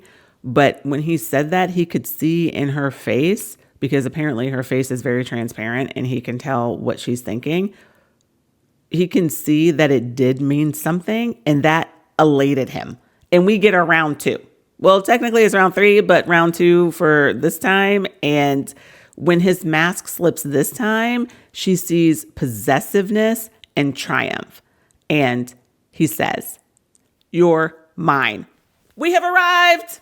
You're mine. Those are my 2 most favorite words ever in any book. And when we get to that you're mine moment, I am strapped in and ready. He pulled her close, crushing her to his chest. You're mine. You swore yourself to me. Now and after the war, I'm going to take care of you. I'm not going to let anyone hurt you. You don't have to be lonely because you're mine. That's the second time he said it, but just as lovely, just as lovely. Okay. We get to have this like tender moment because it all starts going downhill. We know that because we have to get to where we started in part 1. And, but I do enjoy these moments that the author gives us where we can just take a deep breath and like sit in the moment and like enjoy some connection and some happiness, even though it is brief. And I thank you, SenLinYu, for that. And then we enter Amaris. I mean, we saw her, there was mention of her in part 2 that he has a monster is like the rumor. And I think Helena's like by the cage a little bit one time and she can hear like an animal in there. And then he showed up on Amaris before, but now we get like a good moment with Amaris. And he had mentioned earlier that he was getting a chimera and he was able to train Amaris. And he found out that one of the reasons why the chimeras are so mean and angry is because they're in pain. Bennett doesn't really care after he makes his things, how they deal with it. And their nerves get stretched and it's very painful. So regularly he has to use his resonance to like transmute and heal those nerves. And we get a playful Kane rumpling her fur and talking to her. And he's like, da da da, didn't you? Like that. I liked it. I like that part. I am the worst drawer on the planet, and there's Amaris. Okay, these are not drawn to scale.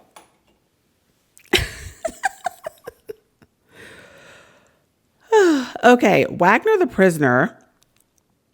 We're back at headquarters. Wagner the prisoner, Morrow knew when they worked in the Hevgos prison, and now he is giving us this info dump of how Morrow came to be. And he says that when they were in the prison system, Morrow was working on these prisoners. He was doing these soul things, like taking souls from them. And he says every time he did it, the person rebelled when they died. And so the Morrow wasn't able to use their soul. So he said the way that the prison system works is the prisoners are better when they think that the cause of their problems is not the guards. So this prison, they're getting a crappy meal because this prisoner is getting a good meal, not because the guard is giving them a crappy meal. And that is what you would need to do. And he gave that idea to Morrow. He said, you need the souls to not be mad at you. Then you'll be able to use them. So he had a 9-point array. And then there's a prisoner on each of the arrays. And then the recipient, those are the donor prisoners. Then the recipient prisoner is in the middle. And then there's a platform that's like floating that Morrow gets on so he can reach. He opens the chest cavity of the recipient person. And while they're suspended, he takes a piece of his bone and he puts it into their chest, and that completes the array. Then he tethers their life force to that bone, and that activates the array. Then when that array is activated, the prisoners, the donor prisoners on the 9 points, all of their life force gets trapped into the one in the center, the donor. And as their life force is going there, they shrivel up into corpse, like husks, he called it. And all those souls are now trapped inside the donor. And he says it's like an insect trapped in a spider web, but they're not mad at Morrow for some reason, I guess because they're not in him.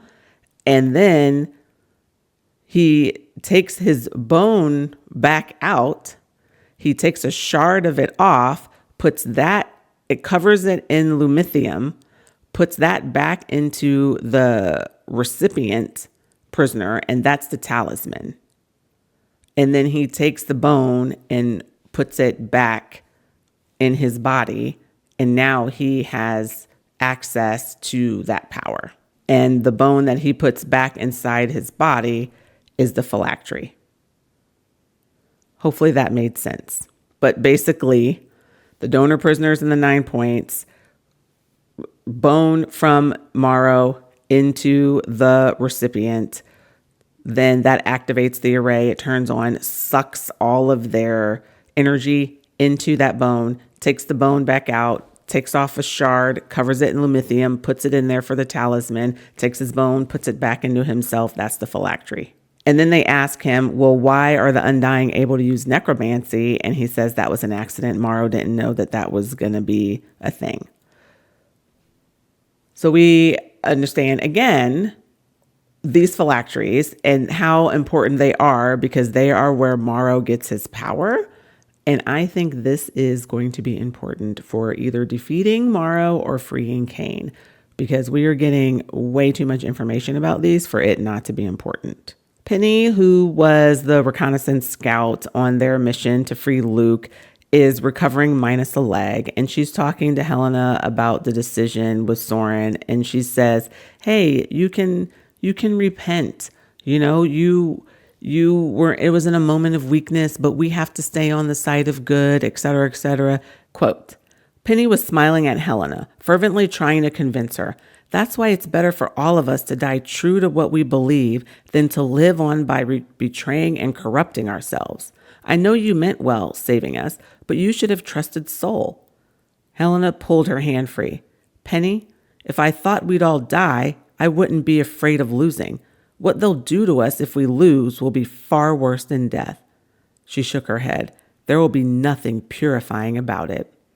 Now, this is important because in part 1, when Helena is taken out of the stasis tank and whatever, and she's being escorted, she runs into Penny in the hall, and Penny is like, "You were right." And I think this is what she was right about, the fact that there are things worse than death, and that's why she was desperate and suggested using the necrothralls, because she knows that what will happen to them if they lose will be far worse than what she was proposing. And Penny is like, "You were right."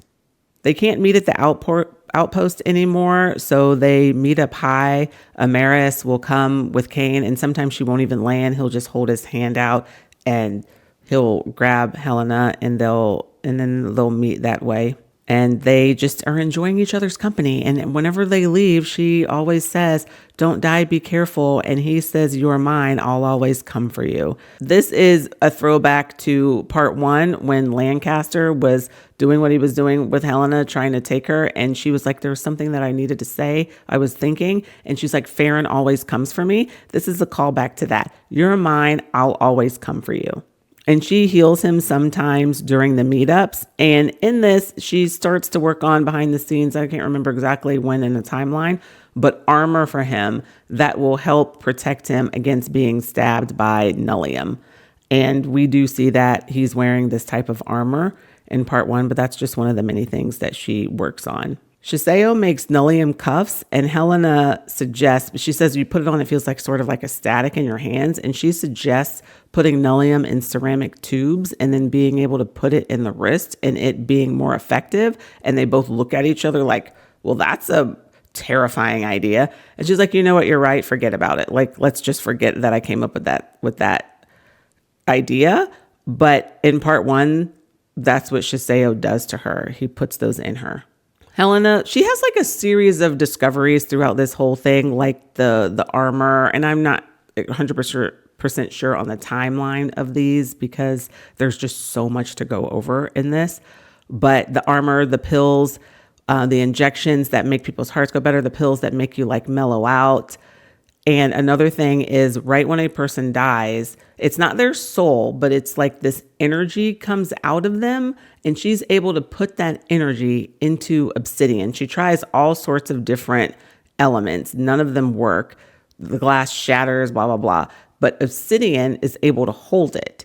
So that is something that she discovers and finds out that it can be used against necrothralls. If you slice a necrothrall with it, they lose their animation, and it later becomes something that can be used to kill the undying. But of course, she doesn't get any of the credit for that. Lila finds Helena and confesses that not only she is pregnant, but she knows she's pregnant because she's a vivimancer. Only Soren knew, and they had a battle. And Lucretus, because we know who that is now, was so happy about it. He made his way to her and like impregnated her. And that's just like very horrifying of a thought to think about. And she is keeping the baby because it's Luke's. It seems Helena thinks it's like a bit of a selfish decision because they're at war and it's a horrible thing for someone to be brought into the world. But anyway, Pace gives Helena a book, and it happens to be the exact same book that Ferron gives Helena when she's pregnant in part 1. I guess maybe there's just one book about having a baby, and they both have it. But this is also, she's like, "I've been lying to everybody." This is also a throwback from a scene that comes into Helena's mind in part 1. Lucretus makes it very clear that Helena is not to be anywhere near him. He's now in the meetings. He's taking charge. He's arguing with leadership. He's spreading the resistance thin. Ilva's health is failing.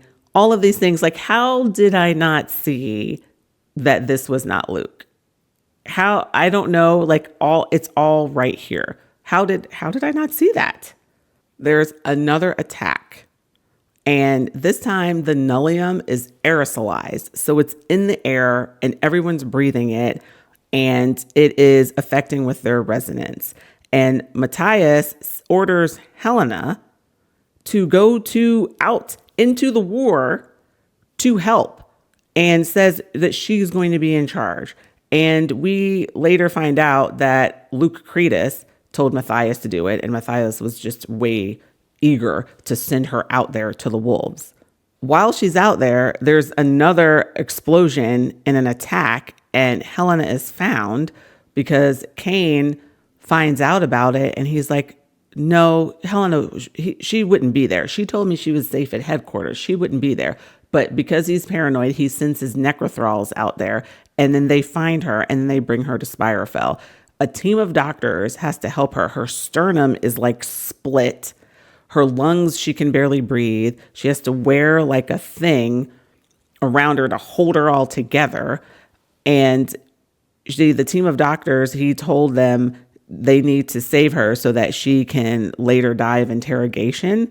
And she's just a mess. He says that she almost dies a few times on the table, and it is just a horrible, scary thing. Now she's got like this big scar, and her resonance is not working. Like, she couldn't even call him to tell him she needed help because of the aerosolized nullium. And this is the scar that she was wondering how she got, because it was a scar that clearly did not look like resonance helped it, because he can't even use his resonance in the area if there's nullium there. And the fact that she was out there, he is pissed. He is very upset. Quote, this is Cain. Because I have warned you, if something happens to you, I will personally raise the entire order of the eternal flame. That isn't a threat, it's a promise. Consider your survival as much a necessity to the resistance as holdfasts. If you die, I will kill every single one of them, given that the risk to their lives is the only way to make you value your own. This was the last thing that we saw in Helena's head in part 1 when her memories started coming back. So we are right back to that moment of him saying, you have to value yourself. I am in this deal for you. The whole point is that I care about you and I want you to be alive. So I'm doing this for you. So they need to be doing their part to keep you safe, or else deal's off. And you know what? Game on. And Helena has this kind of realization of like the actual ruthlessness of him and who he is becoming as this array is slowly changing him. And he laughs at her surprise. And he's like, yeah, I am like this basically because of you. And then she's like horrified by this, but she's like, no, you're right. And then he regrets it and says, you know what? You don't need to take this burden. You don't need to have that on your shoulders. And she's like, no, you're right. Like, I have created this. And then we get more information about Cain's necrothralls. So they were used in the points of the array when he was made undying, and then they were just like discarded in a corner. And he was like horrified, and he felt them screaming inside of him. And so he tried to put them back in, and he had never used necromancy before, so he didn't know what he was doing. And in that process, he's not sure if he was able to put a little bit back, and that's why they're more animated than most, or if they just act that way because he wants them to. He's not sure, but that is why we get all these hints about how these necrothralls are different than the other necrothralls, and they don't look like they're years old, but they don't look like decaying, and they move. And even Davies, which was his mom's lady's maid, she can like mouth the word Cain. And when Aurelia had Helena in the room, one of them was like yelling, which was very unusual for necrothralls. And so that's part of it. Either, like I said, they have a part of themselves back, or somehow he's powerful enough that him wanting them to be that way works. But it was just an awful thing. Like, he wakes up and sees like all of the servants in the house gone. Like, Morrow is just the worst. It takes Helena 4 weeks to heal, and their last night they're together. They have a moment because she's like, I'm strong enough. Let's do this. And she thinks I love you, but she doesn't say it out loud. And that frustrates me. Just people just say you love somebody when you love them. So she shares her obsidian weapon information with Crowther in exchange for her being in charge of the missions that Kane gets, because she's tired of him being in harm's way, doing all this killing, doing all the things that is in him turning into this horrible person, all because of her. And Crowther is okay, and he accepts it. And like I said earlier about this weapon, she gets 0 credit for it. They say that it happened from, I don't know, someone in the resistance, and they're all very happy about it, but her name is not mentioned at all about it. Okay, I'm back. I had to go pick up my kids from carpool, and so it may look a little bit different now than it did like 1 second ago. That's because I had to stop and start the video. Hopefully not. Maybe I shouldn't have said anything and you never would have noticed. Okay, where were we? Oh, yes. So we're going back to Crowther has had Helena helping with prisoners. Before, it was Ivy was kind of like destroying them with Crowther, and then Helena was putting them back together. But Helena has started to use her animancy to get into their brains and have them reveal things that they don't want to reveal. It's what she learned from Kane that first time she came, and he put his resonance into her brain and was able to see things, and how he was teaching her how to figure out how to block people. Well, she's like kind of doing the reverse of that and figuring out how to get the things that people don't want her to know or want the resistance to know. And she goes down into the wherever they are, dungeons, who knows, and it is Mandel. She is very much all in on Team Bad, and she wants to keep their secrets, but Helena's going to make her spill them. And Helena finds out about prisoners being kept in tanks because the leeches, as we call them, they need fresh bodies when the time comes, that the body that they're in deteriorates, they need a new one. So they found a way to keep prisoners in these stasis tanks, which is where we find Helena at the very, very, very beginning of part 1. And throughout her use of her animancy with the prisoners, she loses 2 of them. Like, she's actually the cause of 2 people dying. They get brain fevers. Sometimes it's very hard for them to recover. And then she just starts to develop this system where they need really small sessions and they need to be spread apart. And this is where the idea starts coming about how she thinks she might be able to help Titus Bayard. And we saw him in the beginning with the mind of a child. And this is that path that I said of Helena's animancy that she started on. And it started with the seed of how is there a way that she can fix him? And now we are further on that journey where she has been using her animancy on prisoners and everything. And now she's like coming back full circle to using all of this information with Kane and the prisoners, how she can now use that to help Titus. So she meets with Rhea and Titus, and she, in her mind, is thinking, okay, I have something that might be able to help him.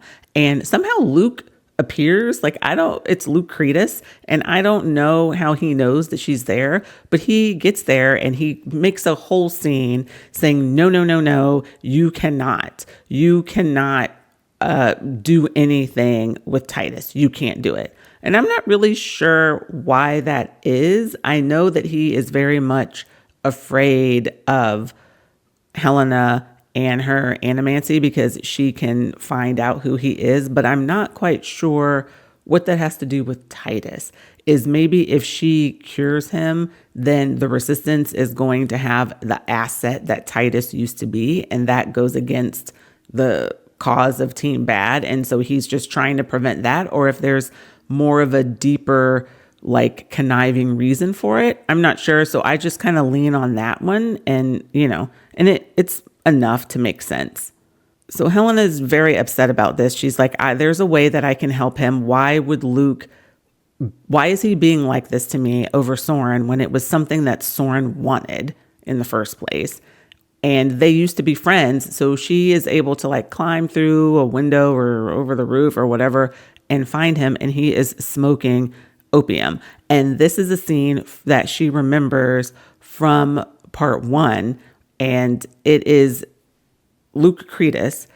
And it's hard. I think everything that we hear is Cretus, not Luke, it's kind of confusing to tell. There is one part where Luke sort of like starts shaking, maybe like he's trying to find words, and then he takes this huge hit of the opium. And I think that like pushes Luke to the back so that Cretus can take over because the opium does that. So I think maybe that's the only time we see Luke, and the rest of this is Cretus. So they have the conversation from part 1 where he asks, why don't you believe in me anymore? She tries to reach for him and he flinches and says, don't touch me. That is all Cretus, right? Because we know that if she touches him, she might find out who he is because she can tell how a person feels. So that is, but then the other, like how he's sad about where their relationship has ended up, which before I knew what was very sad to me to read. And now going through the deep dive, seeing it, I don't know, is he faking it? Or he has to be, because he can't really care that much about her. Maybe he's just trying to put this guilt into her and say, hey, why don't you believe in me? You need to believe in me, so she could be all in on his cause, which is actually Team Bad's cause.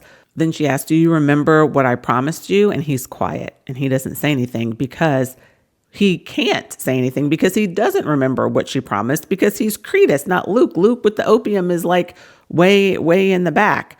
And it's, basically that she would do whatever it takes to help him. And she's basically saying that she means it. But he leaves and refuses to let her heal Titus. So Titus never gets healed. He doesn't get the opportunity. But in part 1, Shiseo says that it worked. He says that when he's with Morrow and Helena, that they were able to perfect it. But he says that it was Elaine Boyle who did it. She was able to, over slow sessions, fix his brain. And so that's like a total lie. So this whole time I was like really hoping that Titus was going to get better, and he does not. He actually ends up in a worse place, but that was kind of disappointing. I was just waiting for this moment where like, yes, we were going to get Titus back and Rhea was going to be so happy, but no.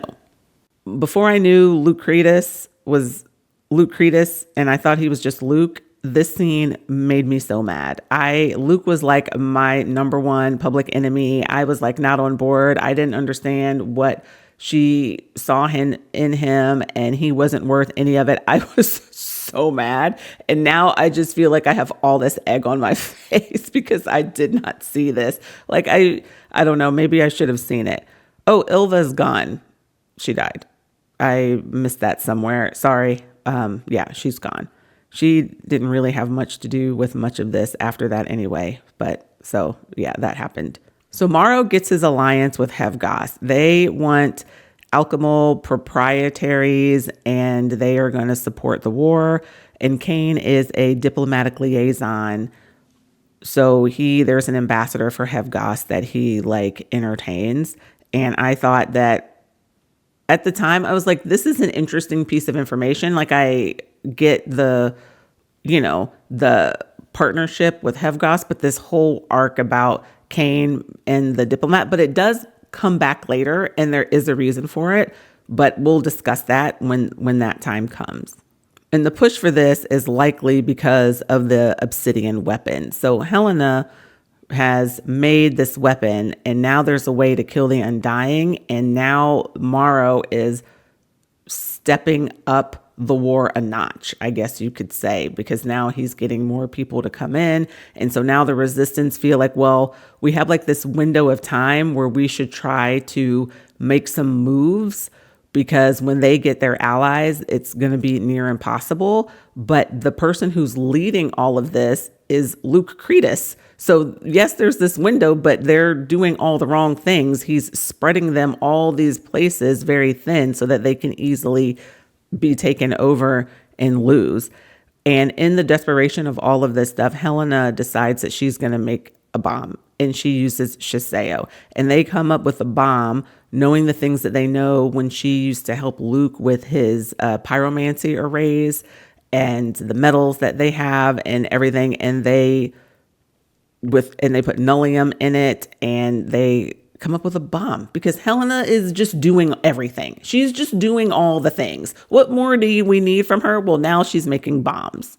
Also during this time, she uses Melanchi to hide her ring. There was a sort of an effect on it, but you could detect it through resonance. And now she's able to, with using the Melanchi, she can hide her ring and no one can detect it. So I'm thinking in part 1, this ring is probably still on her. We know Cain has his ring because he takes it off when she mentions it and shows it to her. I'm guessing waiting to see if it dawns something on her. So I think hers has to still be on her finger then, right? Lila tells Helena that Luke knows about the baby this whole time. Like, she was saying that he didn't, but he actually does. And he didn't, when Lila, there was a option for Lila to leave and go east and take the baby to be safe and go. And she says that Luke is the one who told her not to tell anyone about the baby and to stay. And then Helena's like, that makes absolutely no sense. If he knows that you are carrying his child, why in the world would he keep you in a war zone? That makes absolutely no sense. And that's when Helena has this light bulb moment. Like, maybe there's something going on. Well, actually, it probably wasn't necessarily a light bulb moment then. It was like a moment. Like, this doesn't seem quite right.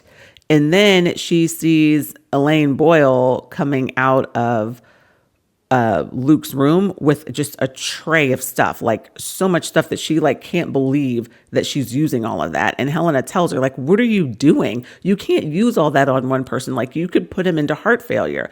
And Elaine is like, I'm his healer. I know what I'm doing. Then she runs into Pace, and Pace is like, yeah, well, he's been going through a lot, basically. He was having these brain fevers and we didn't know what was causing them. And Helena's like, I know what caused brain fevers, is what she's thinking in her head. Animancy. Why didn't anyone tell me this? And then Pace says that he was saying, get him out when he came back. And then this is the light bulb moment where Helena is connecting all those dots. And she is like, okay, that is not Luke. So she grabs all of her stuff, her obsidian knives, her meds. She tells Shiseo, you got to get the F out of here. Go to that other lab. Headquarters is not safe. And she leaves headquarters and goes searching for Luke. The bombs that she gave to the resistance, people are happy about them. They went off and they were able to help a little bit. But at this point, the war is almost at its end. But it was this little blip of oh, okay, yeah, some people are calling it a miracle. And then while she's out there looking for Luke, somebody comes in one of the cars, I forget what they're called, lorries, I think. And he's like, headquarters is lost. He said he went there and everybody was really quiet. And when everyone's really quiet, he starts to talk. And then he noticed that they were all dead, that they were all necrothralls. So he hightailed it out of there. And then Luke Cretus shows up with Sebastian, because Sebastian is now Luke's paladin now that Lila isn't anymore. And Helena pulls them aside to have a little meeting. Luke at first is like, no, I'm not talking to you. And she says, no, it's about Lila. And he's like, okay. So they go, and she is healing Sebastian while she's looking at Luke. And she says,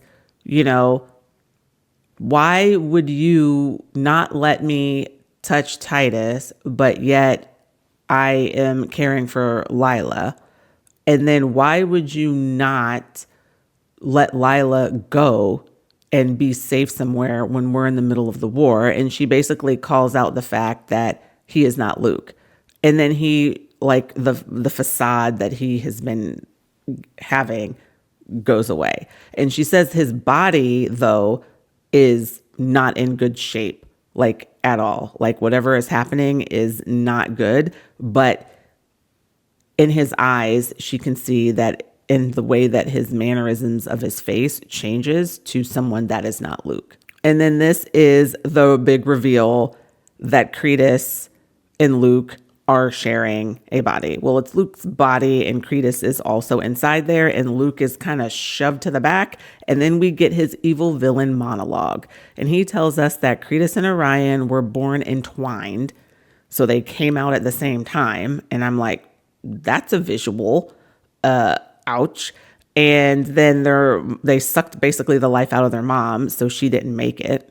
And Cretus taught Orion about gold and fire. So Orion wouldn't know what he knows if it wasn't for Cretus, according to Cretus. We can't ask Orion, obviously. And Orion thought that that should be enough because people loved him. He showed them all the things, the gold and the fire, and people loved them. And they were like, and Orion's like, this should be enough. But Cretus wanted more. He thought that they were gods. And he would pretend to be Orion to get test subjects to try to discover the secrets of immortality. So he was the necromancer from way back in the day. It was Cretus. And he is the one that was in that scene with Orion where he took all the souls, but they rebelled and they became the stone. And then the stone like wiped them all away. And then Orion from that point till whenever was trying to undo any of the works that Cretus had, and made the story because that it was a blessing from Sol because he didn't want anyone trying to do any of those things. So when Luke was captured, he created a talisman with a piece of his soul into a bone and put it inside Luke. And maybe it worked because whenever they try to do anything remotely like this and, make the liches with alive people, they go mad and they end up dying. Maybe it's because Luke is from the Orion line and they're brothers. And now that they're kind of together, like it takes more that way.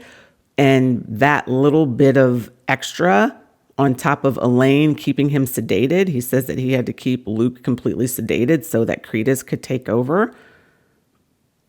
Because Elaine, rather than trying to wonder what was wrong with him, was just fixing the symptoms because she's like a horrible healer. That, and then we learned that Luke is an animancer. He tried to repress it, and maybe he didn't know about it. Or maybe he did and he was just trying to repress it. I couldn't quite understand that part. But like he would go into a room and he would command it and people would like him and all of those things. And that is a form of animancy. And Orion had a similar thing, but he repressed that part of himself and then hunted and removed everyone else like that out of existence. So I think all of those things together, the animancy of Luke, the fact that they're in the same sort of bloodline, and him using his own soul to do this, I think all of those things somehow made it able to take more than other. I mean, his body is still dying, so it's not perfect, but it is something and kind of explains the reason why Luke was able to survive it. Why is he doing this? Part of his evil villain monologue, he says to partly correct the records and make him remembered for his discoveries and not Orion. So he wants Orion removed and he wants to be part of it. And the other part Helena discovers is because he's dying. Like he's been around for a very long time and he is dying and he needs to harvest organs. So the reason why he had Cain take Apollo's heart and bring it to him is because he needed a heart. And apparently he switched out his organs with Luke. And that's why Luke's organs were so bad, because those were his old dying organs. Okay. And that's why he now needs Lila's baby, because there's going to be more organs that he can use. So I guess the organs that he uses has to be a part of this bloodline. And now with the new baby, there's another person to harvest organs from, because I guess living for as long as he's lived comes with consequences, and you just can't, your body just can't sustain it. And he's not able to fully put himself in another body which is why it's so important in part 1 that he's trying to figure this out, because he's dying. And we knew that in there. And this is it, like circling back around to like what the reason for all of this is, basically. Then he kills Sebastian rather quickly. It's like not hard at all. And then Luke appears for a second, like he's shocked.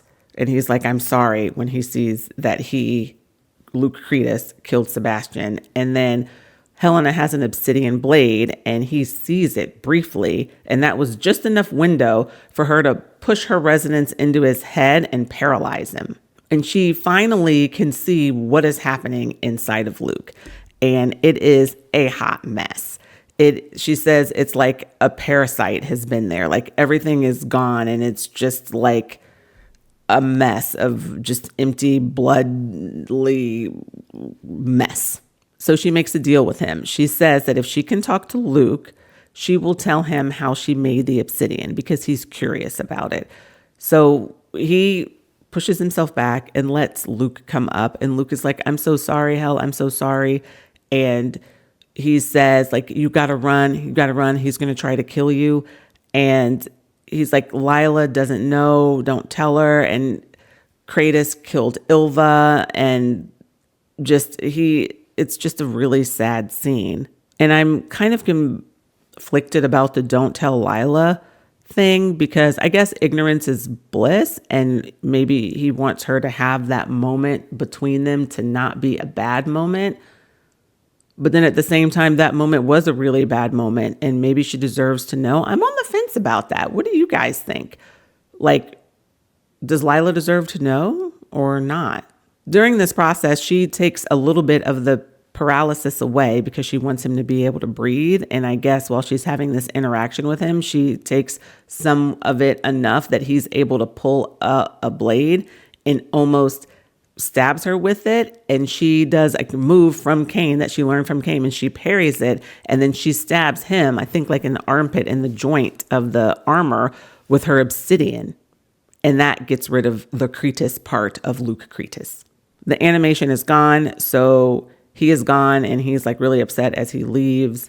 And Luke is there. She is able to heal the wound, but she can't heal the destruction to inside of him that was done with Cretus being in there. She says she feels through her resonance and she can't find anything to heal, to fix, but she can feel that he's dying. And he's like, I'm going to help you get out of here. He calls out to the people and they're like, are you okay in there? He's like, yeah, I'm okay.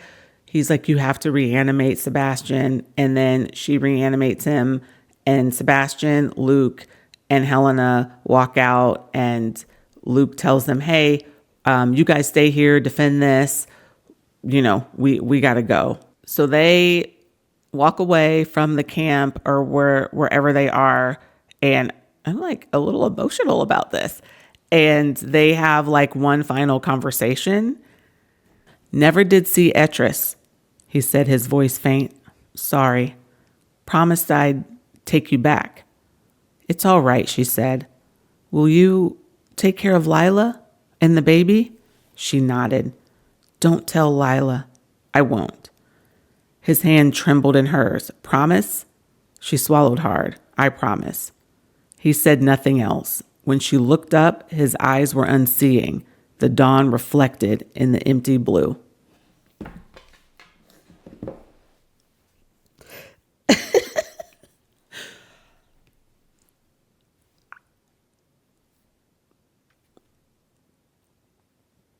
I think I'm so emotional about this scene because of how upset I was with him throughout this. Oh my gosh. Shania, get it together. Sorry, guys. I don't really cry in books. Like, it's a thing that I don't normally do. But as I was saying, I was so mad at him, and I was just dismissing him as part of the ridiculousness that the Eternal Flame was, and how they didn't care about Helena and all of these things. And then to see that it wasn't him, and because of the separation that started from the beginning of part 2, when Helena didn't stay at that very first winter solstice festival party because she had Ilva in her mind, like, Luke can't be seen hanging out with you. That created this path that they were on, that they got to the point where they were so distanced that she couldn't see that it wasn't him anymore. And that to me is so tragic, that their friendship had started at such a place, and she knew the kind of person he is and how just an awesome person he is, but they had grown so distant that him behaving like that didn't even register to her that maybe there was something else. And the guilt that she feels, she's like, I'm too late. I'm so sorry. I was too late. She could have helped him. She's probably the only person on the planet that could have helped had she known. But I blame Ilva for that divide. I blame the war. I blame just so many things leading to the moment that we lose Luke, and we lose him like this, where the last part of his life, he had to live it as just the back seat of someone else controlling his body, doing horrible things, killing Ilva, having a baby with Lila, just dismantling the resistance from the inside. And he is on the inside riding as a passenger, and Helena could have helped him if they didn't end up the way that they were. And that scene is just a culmination of him, of all of it, and showing that he was still the Luke that he was when he was able to be himself. Like, he remembered that they were supposed to go to Etris, and he was sorry that he couldn't take her. And it was just such an awful, emotional, just terrible moment. But it brings back to the fact that this war is like a poison, and it poisons everything. It poisons their friendship. From the beginning of this part, their friendship was being poisoned by the choices in the war. But anyway, so this is why in part 1, when Stroud asks what happened to Luke, and Helena says he was killed by a lich. So I guess even though she doesn't remember that part of it, she remembers the lich part because she says that, which I don't know about that. It's a little confusing. Okay. Cain finds Helena, brings her to his place, says he's getting her out. The war is over. The Undying have taken everything because the resistance was so spread out everywhere due to Luke Cretus. He's just like, can't believe it. He's like, what kind of war plan were they running? Like, basically all the work that I've been doing and everything, and then they just make these stupid decisions. So, Helena tells him about Luke being Luke Cretus, and he's like, great. So all of this was just about two brothers fighting, and we're just stuck in the middle of it. Helena's worried for Lila. She is like, we have to get Lila. I promised Luke we have to get Lila. Cain is like, no, I'm getting you out. So then they make a promise, and Helena says, get Lila and I'll do what you want. And then so Ferron, or Cain, reiterates, he's like, those are your terms. The Bayard girl, and then you'll do anything I ask. Yes, anything you ask, I swear. I don't like that. I don't like them saying the words I promise and then she not doing it. That upsets me. Okay. She promised Luke that she was going to take care of Lila, and she's not breaking it. She promises Ferron, you get Lila, I'll do anything you ask. And she breaks that. Like, I feel like maybe we shouldn't have made that a promise in the writing in the page. Like, it should have just been like, do we have a deal or something? But her being a promise breaker, I don't like that. Like, can we get a rewrite? Okay. So Cain comes back with Lila, and then he reluctantly admits that he had to blow his cover to do it because she had been taken to Bennett's lab, the Westport lab, and she was being detained. So he had to sign in or whatever to be able to go in there. And then, so when they find out that she's missing, they will look at the log and see that he was there. And but is resigned. He's been resigned this entire time to not live through this war. So he's like, it's whatever. I'm getting you guys out. I'll deal with the consequences later. And she doesn't like that. So she starts coming up with a scheme, and she's like stalling. And she's like, you know what? Before we go, fine. You know what? I said I'll go with you. I'll go. But I need Shiseo. I need to teach him the stuff that I know, because he might be able to use the obsidian for any remaining survivors, give them a chance. So I need you to get me Shiseo.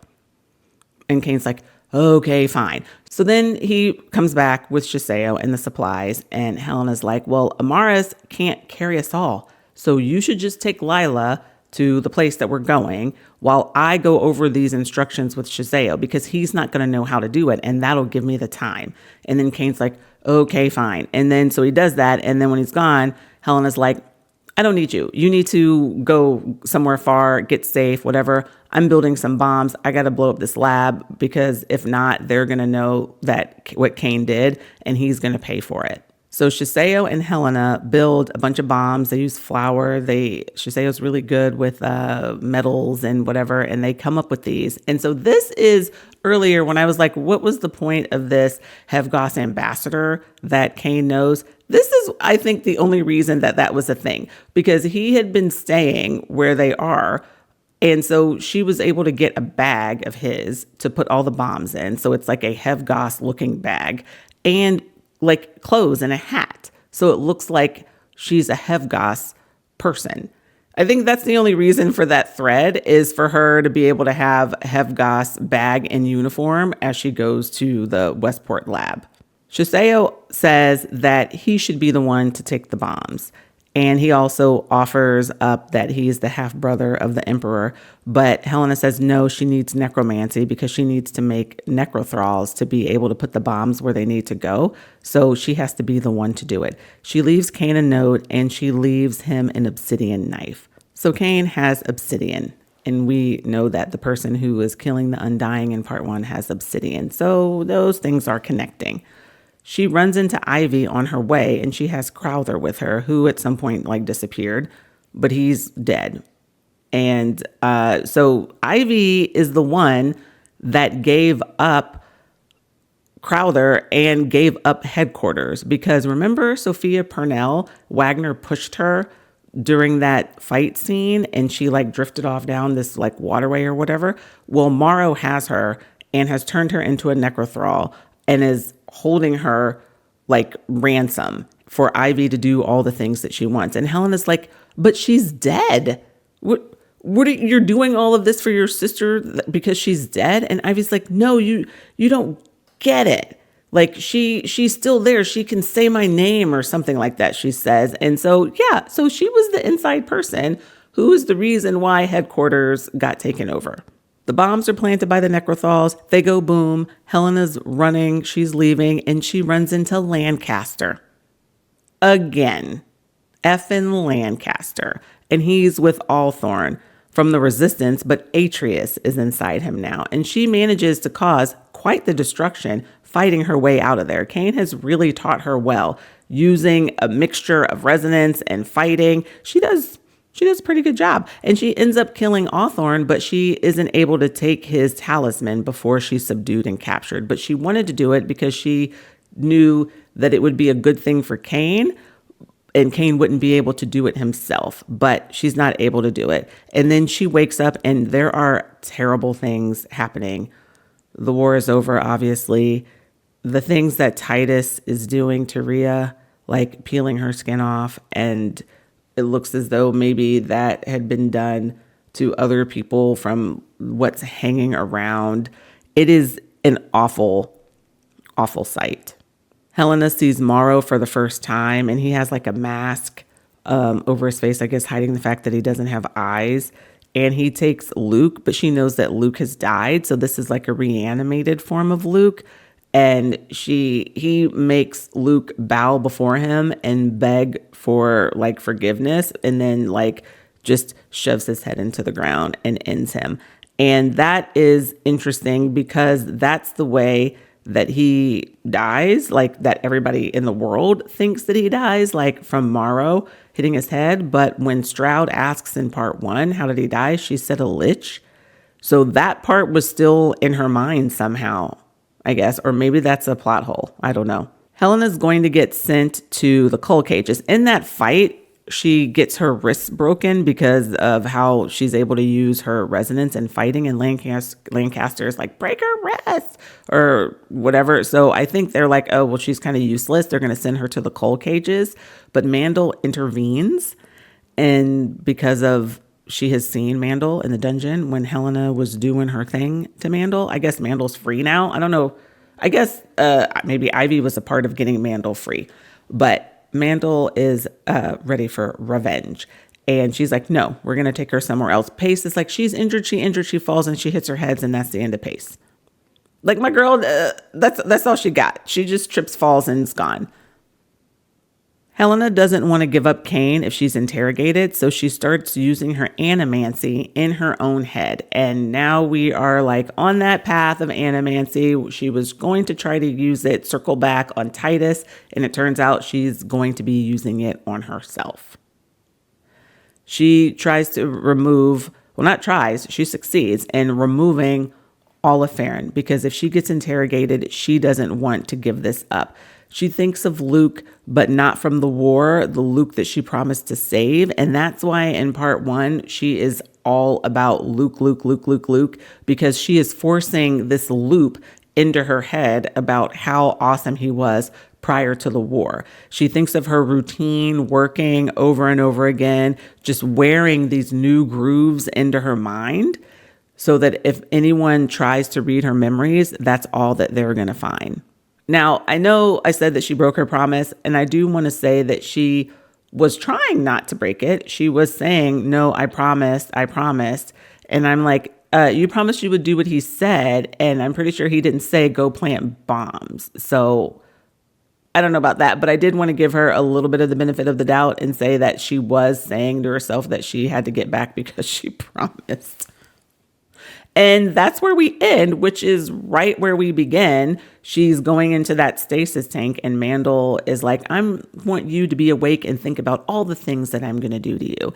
And then in part 1, she is discovered not in stasis in that tank. And we find out that Mandel got busy and didn't go back. Whew. Now, that was a lot. So let's go over some thoughts we have, okay? That was a lot. It was kind of terrible, kind of beautiful, kind of well done. And the way that I feel after it, and I'm not even finished, is I'm questioning my sanity. Like, why do I read these type of books? Why do I do this to myself? Because that just gave me so many roller coaster feelings. I feel worn out. Okay, let me wrap up some of the thoughts that I have kind of like in a summary. So we know why in part 1, Helena is all in on Luke, because she is, through her animancy, creating this loop of how great he was at the beginning and ignoring like all of the other stuff, which in Luke's defense, he shouldn't be held accountable for because that wasn't him. But she is giving herself just like this one-track mind, and we see that. I want to say that Luke Cetus broke my heart, which I already said. I just wanted to circle back and say that that was very tough for me. Most things in this part made sense. I did have to reread some of the world mechanics multiple times to get them. I don't know if we weren't given like long explanation about it because maybe that was seemed to be boring. But I'd rather have all those details so I understand what's happening in the world. And I think it was a little too little. Like I could have dealt with more of that to make sure that I'm getting it right. Hopefully the way that I've explained it is correct. But like I said, you guys, please let me know if I got some of it wrong. Overall, I think the storytelling and the breadcrumbs in this was great. You might think, what's the point of doing part 1 and then going back and doing part 2? Because all you're doing in part 1 is collecting all these breadcrumbs to see in part 2. Like, why not just have part 2 and forget that part? But I enjoyed that. I liked thinking, I wonder what this is. I wonder what's happening. and then forming all of these different theories and then having part 2 to see if I got it right. Like, did I get an A on the test? And I think I was pretty good with a lot of them. So maybe I got like an A minus or maybe a B plus. I don't know. But I enjoyed that. And I think that is part of the reason why this book is so big. And you just have to be on board with that. And you have to be the type of person that enjoys that, which I happen to be. Now let's talk about some theories. Okay. I got some right, some wrong from part 1. The Soren, like, I was just dead wrong about that. Just dead wrong. And the thought that Cain and Helena knew each other and had a first time, which is the reason why there was no, physiological signs that was her first time. I was right about that. The phylacteries. These are important. I know it. I just know that they are. This is either the way that we fight and defeat Morrow, or this is the way that we free Cain. I don't know which one of those it is. Maybe it's both, but they are important, and we are going to see more about that. There has to be a reason so much page was dedicated to us learning about these and in different points throughout the story.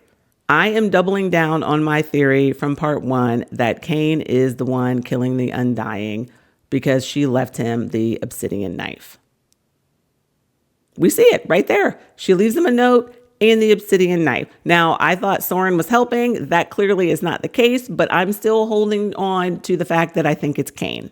Lastly, Lila has to play some sort of role in this. I mean, I get she's like with child now and she has to have the kid and all of that, but there has to be a reason for her to survive this. Maybe it's this, her baby becomes like some huge deal, or maybe it's her and she becomes a big player in this. But you know that she's going to have a vendetta.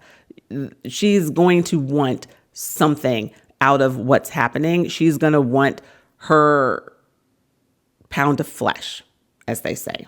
And that's it. If you are still here and you made it towards the end, bravo. Because that was a lot. I don't know how long this video is going to end up being. Maybe I need to break it down into 2 videos. I don't know. But if you are still here, I appreciate you. And I hope you enjoyed this as much as I did. This is such a fun story. Had such a great time. And I am going to do part 3 in 2 weeks. So we will see how this all ends and we will share our thoughts about it. So if you are into this, I will see you then. Next week is going to be my October reading wrap up. So part 3 of Alchemized will be the weekend after that. Please remember to like and subscribe. It's huge and it really helps the channel. And I will see you next time.